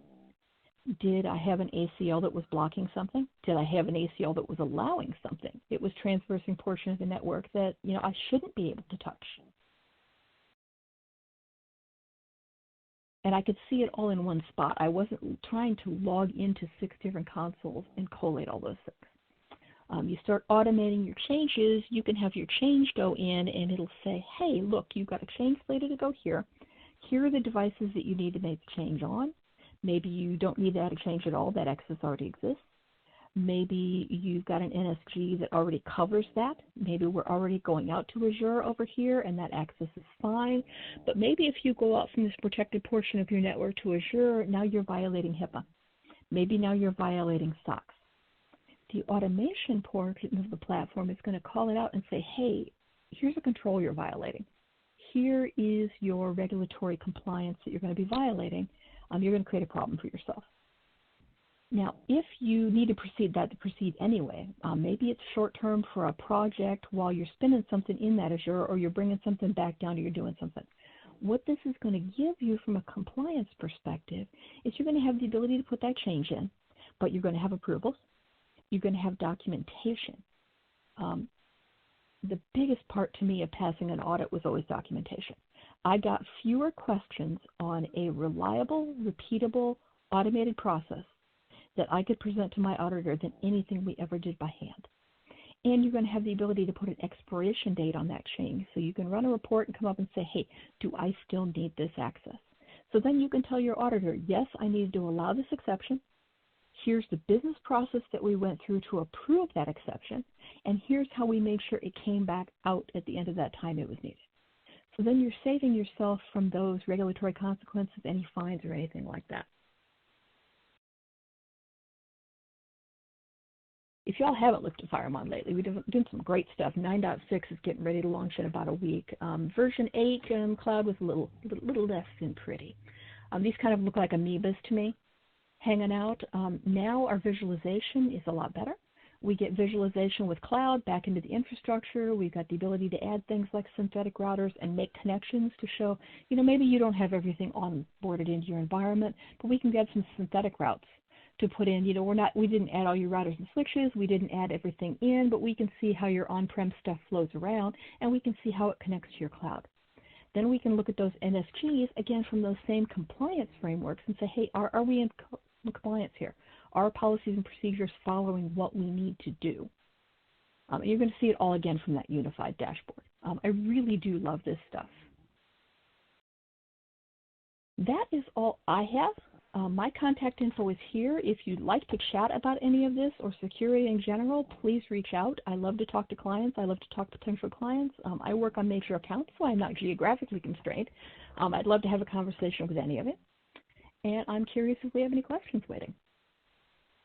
We sure do, Lisa. And really great market and issue context there around the solutions, and you've given us a lot to think about.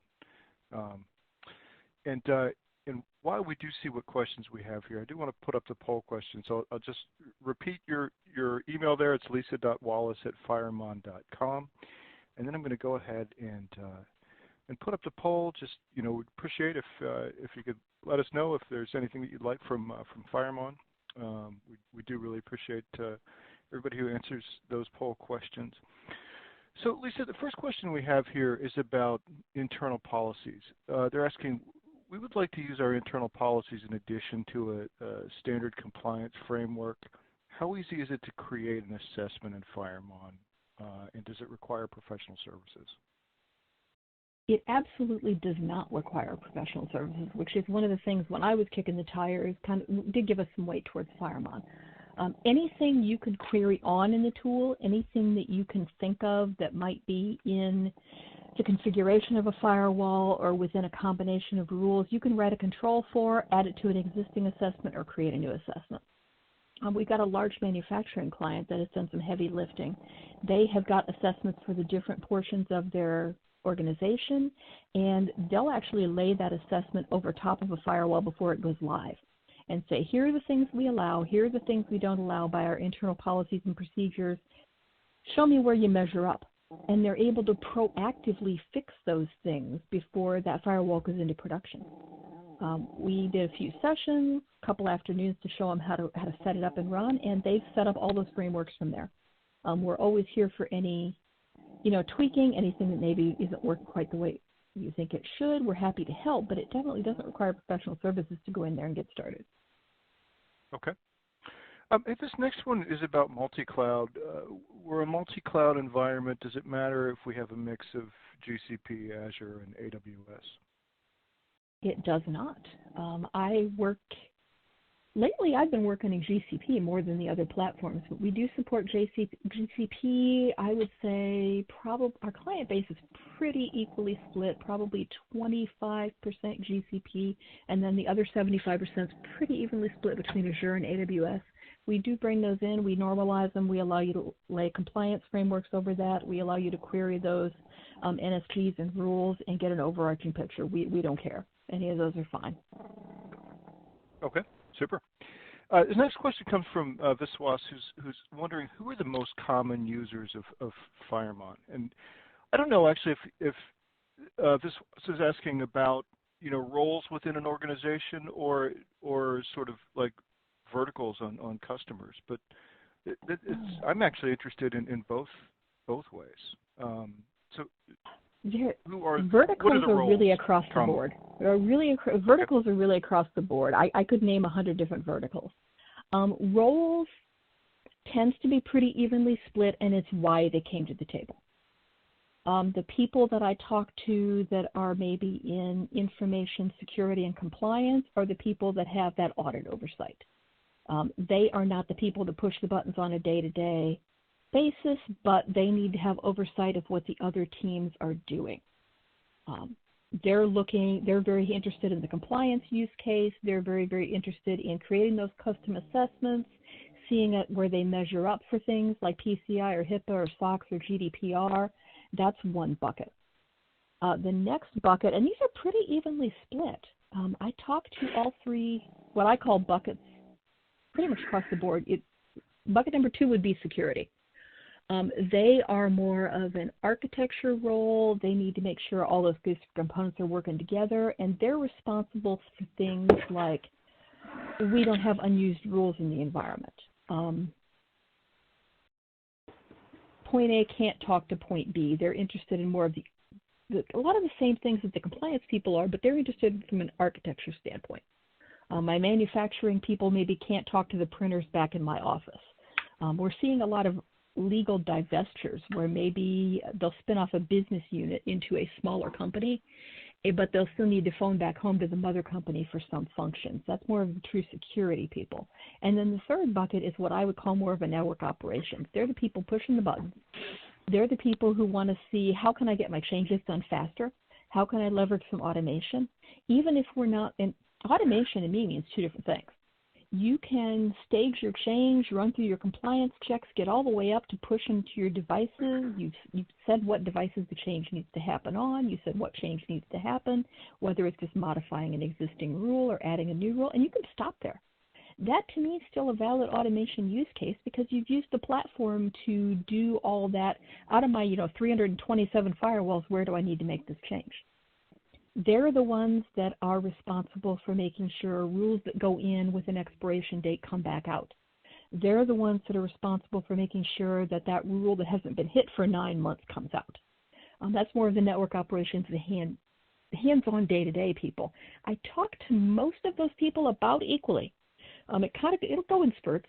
In audit cycle, which tends to be year-end to about in May, depending on industries, I'll talk to more of the compliance people in the back half of the year, that June to October timeframe.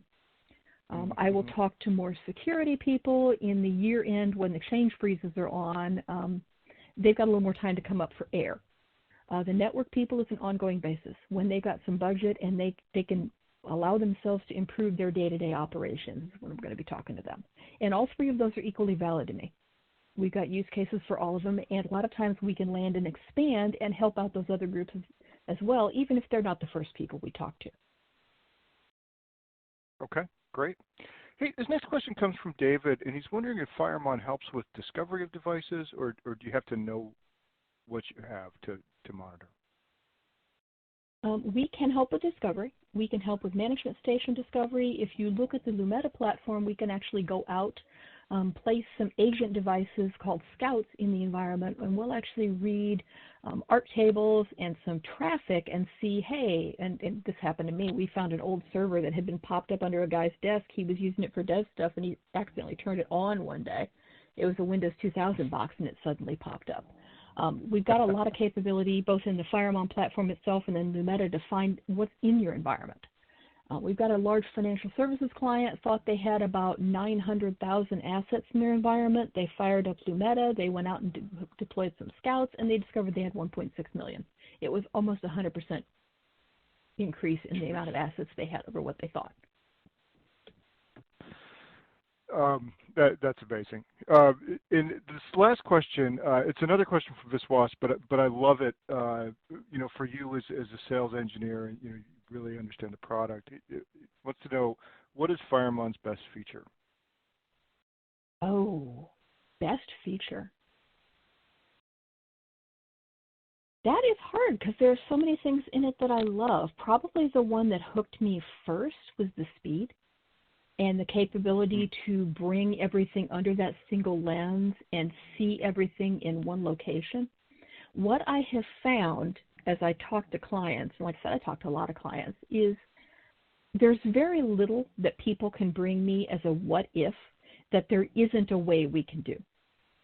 I do find that when I'm talking to our existing clients and they'll say, hey, I've tried to do X and I just can't do it. We can, but a lot of times it isn't exactly the way they thought we could. So that's one of the really fun parts for me is saying, no, we can do that. You just have to do it this way. You may need to do it with a SQL query. SQL's our internal language. You may need to do that query a little differently and look at what isn't there versus what is, and here we're going to give you the results you were looking for. My other really favorite thing is our development. I was working on a proof of concept with some people late last year. We ran into a couple issues, and it took about 3 days to have a fix. Now, I can't promise all of our fixes are that quick, but if something is broken, it goes into development. We're very responsive. We've got quarterly releases and then dot releases after that. So new devices are constantly being onboarded, new functionality is constantly being onboarded, and things are constantly getting fixed. You don't plug it in, this thing is broken, and we're going to have to wait, a year and a half to get it fixed. We're going to get it taken care of as quickly as possible. Great. Hey, well, Lisa, unfortunately, it looks like we're running out of time, so I just want to thank you for coming on. That was a fascinating segment about Firemon. Really appreciate it. Like I said, I appreciate you guys having us. All right. And thanks to everybody for answering the poll question. We really appreciate those answers. And now we'll move on to our next prize drawing. The winner of the $500 Amazon gift card, the next one, is Barrett Stridiron from the U.S. Virgin Islands. So congratulations to Barrett. We'll be in touch about claiming your prize. And now it's time for our next presentation in the Cloud We Trust Megacast. Our next session comes from Gigamon, and presenting for Gigamon is Martin Crew, Director of Industry Solutions. Martin, welcome. David, hello. Nice to be with you again, and hello to everybody in the audience. Great to have you. Take it away. Okay, So thanks very much for the introduction. I believe I'm the last presenter today, so I'll try and move through this quickly and get to question and answers as soon as we can, because I know that's usually the most interesting part of the discussion. So I'm going to be talking about what Gigamon does to ensure trust for enterprise IT, which would include the security teams, across all environments, but particularly in the cloud. The agenda I'm going to follow is very straightforward. Just a couple of minutes on who is Gigamon for people who are not familiar with us or who need to be caught up on what we've been up to the last couple of years. And then talk about the key value proposition that we bring to the table, which is visibility, which we believe is the foundation of trust. And certainly in working with our customers, it's one of the critical things that they see as well. I'll talk about how we deliver visibility, and I'm going to do that in a couple of ways. I'll take you through a few slides on our product, but I also want to take you through a real-world use case. It's actually a government use case, so I've needed to anonymize it, but I will talk through their architecture, what their pain points were, and how we were able to address those pain points. And then I will talk about another of our government customers that we're able to talk about publicly, where again, the visibility that we brought to the table was critical in them trusting the architecture, but more importantly, in many hundreds of thousands of members of the public trusting the architecture. So I'll throw that teaser out there, and then we'll talk about that one a bit later on. So that's my agenda for the next few minutes. Let's start out and just tell you a little bit about Gigamon. So Gigamon has been around about 15 years, and we are the market leader in delivering visibility and analytics solutions that address one of the critical issues that large-scale enterprises have, which is ensuring they have visibility into the data in motion on their network.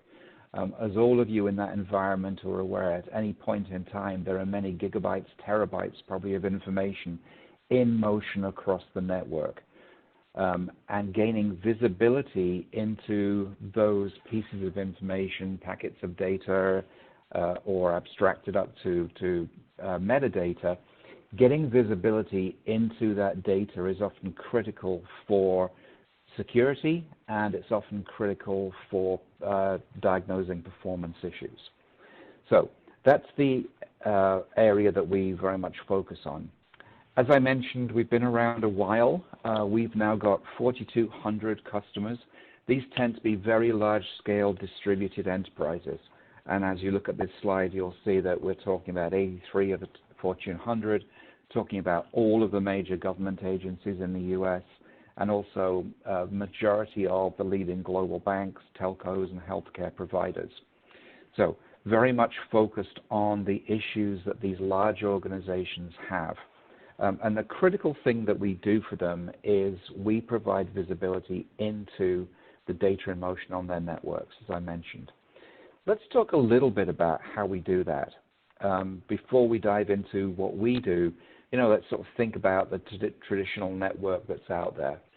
So in our customer base, the huge majority of customers, something now over 90%, are working not only in a hybrid, meaning cloud and on-premises environment, they're also working in a multi-cloud environment. So they have a huge proliferation, obviously, of users out there, whether they're internal users, whether they're customers coming into the network, business partners coming into the network. These users are using a massive range of different applications, and those applications are hosted on internal platforms, on public cloud platforms, on virtualized platforms. Again, a proliferation that's always growing. So in order to manage all those different platforms, applications, and workloads, organizations, as we all know, have deployed tools of different types, and usually multiple instances of those tools. So you end up with a very, very complex network topology in organizations of almost any size. And the amount of time, the amount of effort that's put into managing the infrastructure is massive. What we do is we simplify that process. So when we look at this with our customers, we really see that visibility is a critical issue, and the way that visibility into all this data in motion manifests itself as problems can be really in two major areas. It can be in terms of performance, and it can be in terms of security. So with all of our solutions, we are aiming to address both of those issues, making sure that the applications that you're running are running faster, they're using resources as efficiently as possible. If there are problems in terms of performance, whether it's bottlenecks, whether it's something that goes out on the network and you need to route around it, we want to help people troubleshoot those problems as quickly and as precisely as possible. Similarly, on the security side, we all know that the security landscape is getting increasingly complex. We all know that the attackers out there are increasingly sophisticated. They're also increasingly patient in terms of what they're looking to do and the type of attack that they're bringing to bear on the network. So again, once a network is under attack, the ability to pinpoint the point of attack, pinpoint the degree of penetration, close that down, and then conduct deep forensics on it, all these things are critically important. And we believe that the ability to see the data in motion on the network during either performance events or security events is really critical. So how do we approach that? So it's easy to say that's the problem. I'm sure everyone out there agrees that those are real issues they're dealing with. So our approach is to say we just have to simplify this. And the way that we should simplify it is, instead of having all these point-to-point connections from different servers, different platforms to specific tools, everything should connect into what we call a visibility fabric. So the Gigamon Hoc Visibility and Analytics Fabric essentially becomes an abstraction layer. So all of the points on the network that are generating data connect into the fabric, and then there's essentially a one-to-one connection from the fabric into the various tools that you are using to manage those data sources. So at a high level, that's the sort of the architecture that we bring to bear. But we're not just a connectivity solution. So when you actually look at what Gigamon does, there are really four things that we do as we have visibility into this data in motion. So obviously we have to access it. So it doesn't matter whether it's on-prem, doesn't matter if it's virtualized, doesn't matter if it's a cloud and any flavor of cloud. We can access that data using taps, using virtual taps, in the cloud also using techniques like traffic mirroring or tunneling. Once we've got that information, we then act as an information broker. So Gigamon kind of came to prominence as the company that invented the next generation packet broker. And we still have very, very strong brokering capability. So we can look at traffic, we can understand where it's come from, we can understand where it needs to go to, and we can transform it so that when it gets to the endpoint that needs to consume the data, it's in the right format. If the endpoint, for example, can consume metadata like NetFlow, then we optimize, we go to the metadata level to reduce the amount of raw traffic that's being sent to the endpoint. But if the endpoint is a security endpoint, a security tool, then we make sure that the full granularity of the data is being sent to that tool so it can do whatever level of analysis and diagnostics that it needs to. The final thing that we offer is the ability to do a lot of analysis on that data. So obviously, when you're dealing with high volume networks, at any point in time, there is a lot of data on the network. You need to be aware of the performance of the network. So we see all of that information. We can analyze it in that way. We also enable the third-party analysis that I talked about with tools like security tools, and we have some of our own analytics capability. So, for example, we have our own NDR system, Network Detection and Response System, that we call Threat Insight, that can perform a lot of the security analytics on the network for you. So let's now talk to the issue of trust. So this is a critical issue, and obviously it manifests itself right now in terms of zero trust, which is an architecture that more and more of our customers are moving towards. And the next couple of slides are actually zero trust slides. But I don't want to talk about it specifically in the context of zero trust, because that's obviously a huge area all of its own. But whether people are formally adopting zero trust or whether they're just adopting some of the tenets of zero trust, you know, the very basics of you cannot trust anything that's connected on the network, you can't trust the processes running on the network, or whether they are just sort of looking at, hey, perimeter-based security increasingly doesn't make sense. How do we actually drive down to asset and data level security? Whichever model you're using, trust is absolutely essential for those systems to work. How do you actually get to trust? How do you know that an asset on the network, that a user on the network, that a device on the network is actually worthy of trust? So obviously there's a lot to that, and many of the previous speakers have spoken to how they do that. Our role is really to make sure that those tools that you're going to use to measure trust, that you're going to use to implement the rules to say this is trusted, this is non-trusted, our role is to make sure that those tools have the full visibility into all of the data that they need to make those decisions. So to that end, so we access information, as we've talked about, we broker, we transform, we do all of those things. But critically, as we transform, we understand the endpoint that's consuming the data, we understand how it wants the data, and we make sure that it's getting the high fidelity data that it needs in the appropriate format. So that could be at raw packet level, it could be at metadata level, or it could be at some sort of interim point between those two, where you've got full fidelity on the header, but maybe you don't need to see the workload once you've actually determined what the workload is. So this is the critical thing that we bring to bear, and that enables you to be able to say, all right, these assets are trusted, these are non-trusted on the network.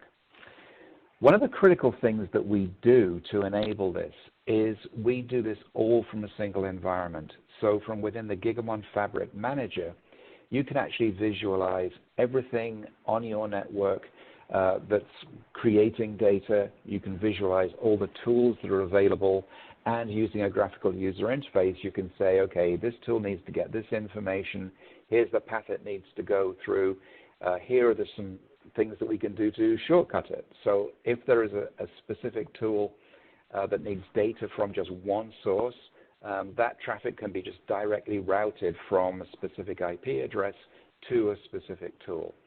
If you have a situation where many tools need the same data, then we can ingest that data, we understand where it needs to go to, and again, in sort of a single motion, we can effectively take the information in and then distribute it to the multiple tools. So these are some of the ways that we provide the visibility that's the foundation of trust for our customers.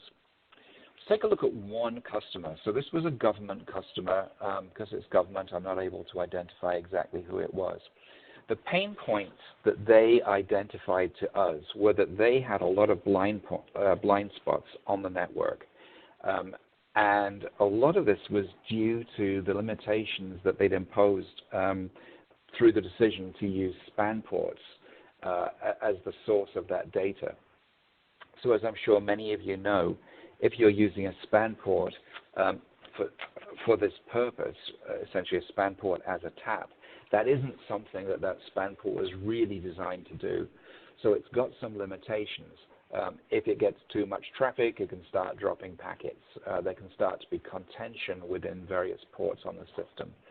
So using span ports is just not an optimal way to address this. And it does lead, as we say, to blind spots and the limited ability to monitor traffic. The organization also had limited east-west visibility into virtualized environments. So in this particular case, they were using Nutanix, and they didn't have the full visibility they needed into traffic as it was moving between different Nutanix VMs. So this is a very common thing that we see.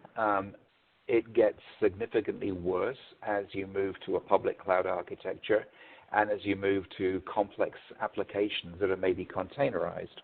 But this is definitely a problem we see a lot of.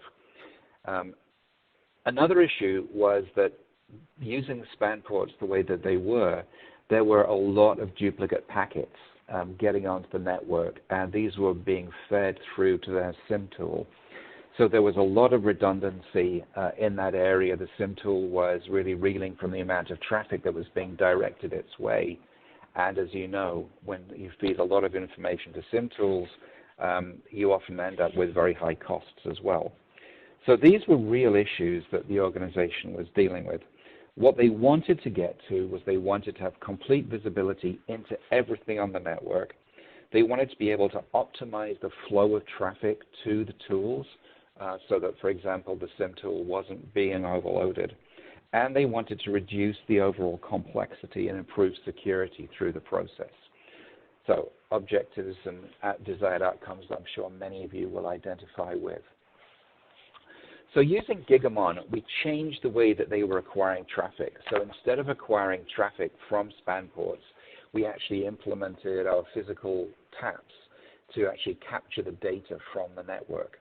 And what this enabled was complete, consistent visibility into everything. So it didn't matter whether it was coming from a physical device, whether it was coming from a VM, whether it was moving north-south or off the network or east-west within the network. We had visibility into everything. And we were able to optimize the traffic delivery. So we knew exactly what tools needed the information. We knew how best to send the information to them. And we enabled that process. So for example, with the SIM tools, we made sure that it was being fed the metadata that it needed because it was at that level it was able to most effectively organize. So we were able to do all of this for them, and we were actually able, by providing this level of visibility, to set them up to move to a zero trust architecture.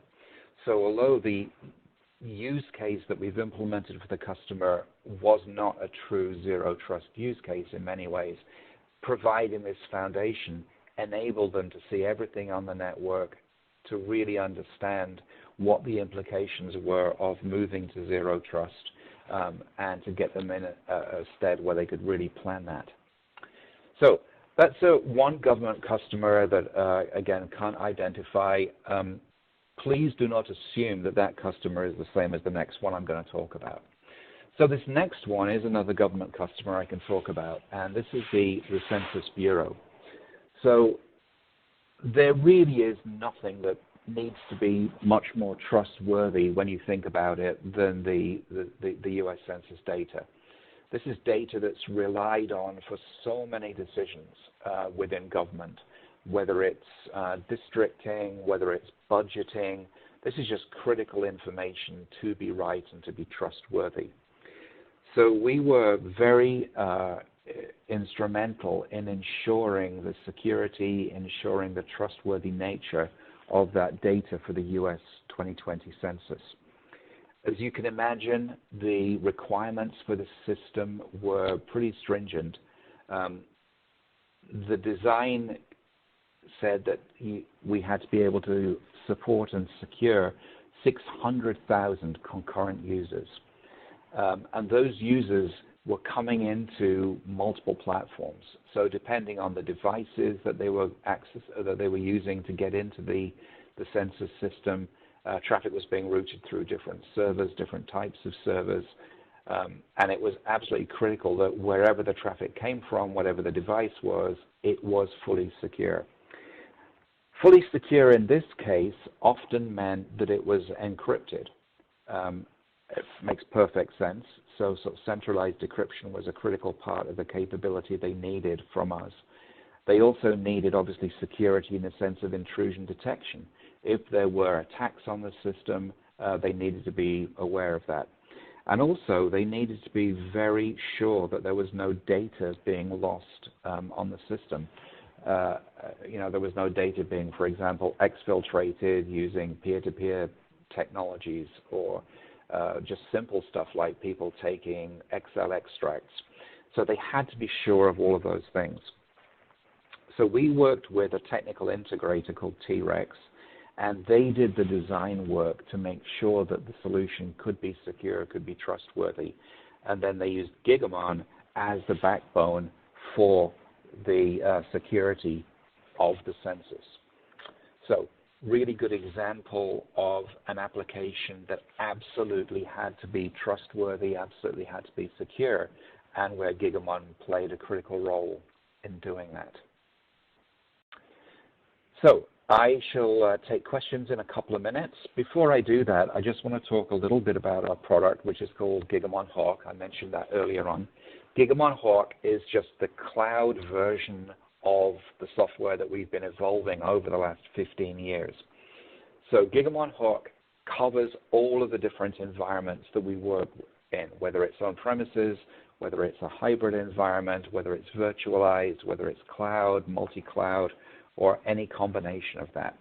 So our software is fully interoperable across all of those different environments. So whether it's on premises, in an appliance, whether it's in a virtualized environment, or whether it's cloud, and on any flavor of cloud, it's the same software, so the same level of capability applies. And the capability really does 5 things. So as we talked about, it enables you to see everything that's in motion on the network at any point in time. It lets us secure that information because it eliminates blind spots. It gives us the ability to detect threats in a very precise, very fast way. Also in the cloud, it lets us scale up. So one of the critical things with cloud is you obviously have very complex, high-scale workloads that are using container technology or other what's called ephemeral technology that is instantiated, used, and then just disappears. And ensuring you have visibility into those workloads is absolutely critical to ensuring security and also ensuring performance. So it's one of the critical things designed into Gigamon is the ability to work with the orchestration, the automation levels that you have in a cloud environment to make sure that that scaling is complete, is automatic, and is transparent to the user. We also focus very much on simplifying things. We know that everyone's life, whether they're in IT, whether they're in InfoSec, whether they're in SecOps, DevSecOps, whatever, is increasingly complex. So we need to provide a single view into what's happening on the network so that regardless of your role within the organization, you can tap into the information that you need very, very quickly. And then finally, savings. So this is a very interesting aspect of what we do. As I've talked earlier, one of the critical things that we do while we have the information in motion on the network, on our network, is we can transform that information. So this is obviously very important to be able to feed information to tools in the optimal way for those tools. A couple of examples, is it decrypted, is it not? Do you need to see the payload or just the header? Do you need to sample data or see the whole stream? And can you work at the metadata level? So all of those things are things that we need to know about the tools that are going to be receiving the information, and then we can go through that transformation process. So this is obviously important regardless of the environment that you're in. But when you move to the cloud environment and when you're paying for that environment on a consumption basis, where you're paying for compute cycles, you're paying for bandwidth, you're paying for data movement, it's very important that the information is optimized and you're not sending information to tools that don't need it. Or if you're sending information to a tool that can use metadata, you send it as metadata, not as raw packets. Or that if you're moving information across clouds or from cloud back to on-premises, that you're sending it in the most efficient way, that you're not including a lot of duplicates. And again, if you can use metadata, use the metadata. So those ways to transform and optimize traffic can all add up to savings for cloud users. So those are the 5 things that we like to talk about when we talk about Gigamon Hoc and how it benefits our customer But far and away, the greatest of these is the C. It's the ability to visualize all of the traffic in motion on the network. And again, to our sort of fundamental point in this presentation, it's that visibility that we believe engenders trust within the organization. Okay, David, that was the sort of scope of what I wanted to talk about today. Do we have any questions from the audience that I can maybe address? We certainly do. Yeah, we've gotten a bunch of questions in from the audience, and one Great. thing I'm going to do is I'm going to pop up the poll question here, just so if people would like more information about Gigamon, in addition to the things that we're going to talk about here in the Q&A, you've got the opportunity to get an asset. So please do fill those out. We really appreciate when you fill those out. So, get into your questions for Martin here. This first one, they're asking, can Gigamon work with Splunk, or does it compete? Yeah, so this is a very, very common question. So let me start by saying that we are tools agnostic. We don't endorse any tool over any other, and particularly any SIM tool over any other. But the fact of the matter is that because Splunk is so widely deployed, it is one of the most common tools that our customers are using and that we will feed information through to. We've done a lot of work with Splunk to actually be able to optimize that. So we have a number of pre-built templates that organizations can use to make sure that common use patterns are there, and they don't need to sort of build those from scratch. And we can, again, work with Splunk at a number of different levels. So we can, for sure, provide the full raw packet data if the SIM wants to consume that. But we can also work with it at a metadata level. So, yeah, Splunk is one of the most common tools that we work with, and we certainly have a good relationship with that organization. Okay, super. And we had another question from Bradford, who was also wondering about Splunk, but he was asking, is Gigamon a SIM? And if not, what are some of the SIM integrations to maximize support and data reliability? Seems like some questions so the same thing. So. Right. Yeah, go ahead. But good to clarify. So no, we are not a SIM. We are the way to get traffic to the SIM in the most effective format to make sure that the SIM is seeing everything that it needs to, but it's not seeing duplicate information, it's not seeing information at a level of detail that it's not able to ingest either at a technical level or not able to ingest from a performance point of view. So we really are a way to optimize the SIM. As I mentioned earlier on, we are agnostic when it comes to tools. We work with all of the major SIMs. So Splunk, just by the virtue of its longevity within the market, is probably the most common one. But we also work with QRadar, for example, for anybody working in an IBM environment. And for folks in a cloud environment, we work with tools like Exabeam, Securex, etc. So hope that answers the question, Bradford. Super. Next question comes from Rob. He's asking, does Gigamon Hoc give insights into where latency is being introduced into a complex public cloud workflow when multiple host data providers are using APIs, etc.? Yes, the answer is that it can do. I mean, this is one of the big issues that we see as people move into the multi-cloud environment, that there is a number of areas where latency can be introduced. Tracking those down is very, very difficult. There are great tools available for each cloud platform. Azure, AWS, they have very good tools that monitor their own environments, but these tools typically break down when you are looking to monitor multiple cloud environments. There are clearly categories of tools like the observability tools that can do that to some degree, but one of the things with the observability tools is they typically don't work down to packet level. So one of the integrations that we've recently introduced and has been hugely successful has been the ability to pass both metadata and packet level data to tools such as New Relic, such as Datadog, and now Dynatrace. We're just in the process of signing an agreement with them to do the same.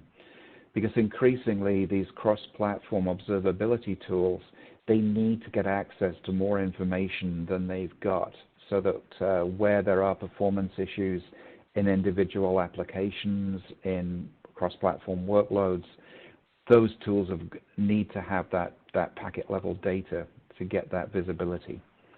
So the answer, long answer, sorry about that, is that yes, we can definitely help track down latency issues in multi-cloud environments. Tremendous. Okay. And we have time for one more question. There's one here. Does Gigamon Hoc provide visibility or insight into known assets only, or is it capable of continuous auto discovery to provide visibility of things that are unknown? Yeah, good question.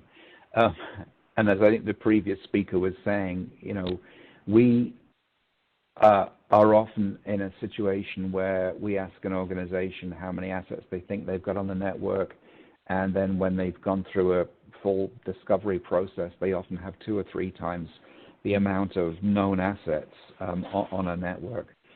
So we do not do discovery in the sense of, here's 100,000 different devices. We're seeing traffic. Let's match that traffic up against a device. I mean, we can obviously do that at the IP level. So from the from classic IT point of view, we can identify the servers and all of that stuff. We don't do device level identification on our own in the context of, for example, OT or ICS devices or Internet of Medical Thing devices.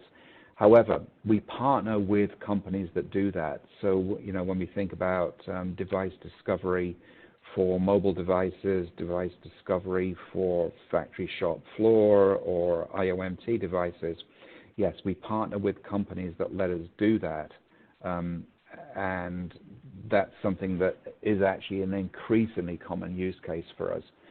I'd say that if we look at some of the largest, most recent deals that we've done, it's been in this area of IoT, which is obviously massively proliferating across all industries right now. And one of the critical issues is, hey, what is on the network? Is it authorized to be there? And then what is its behavior?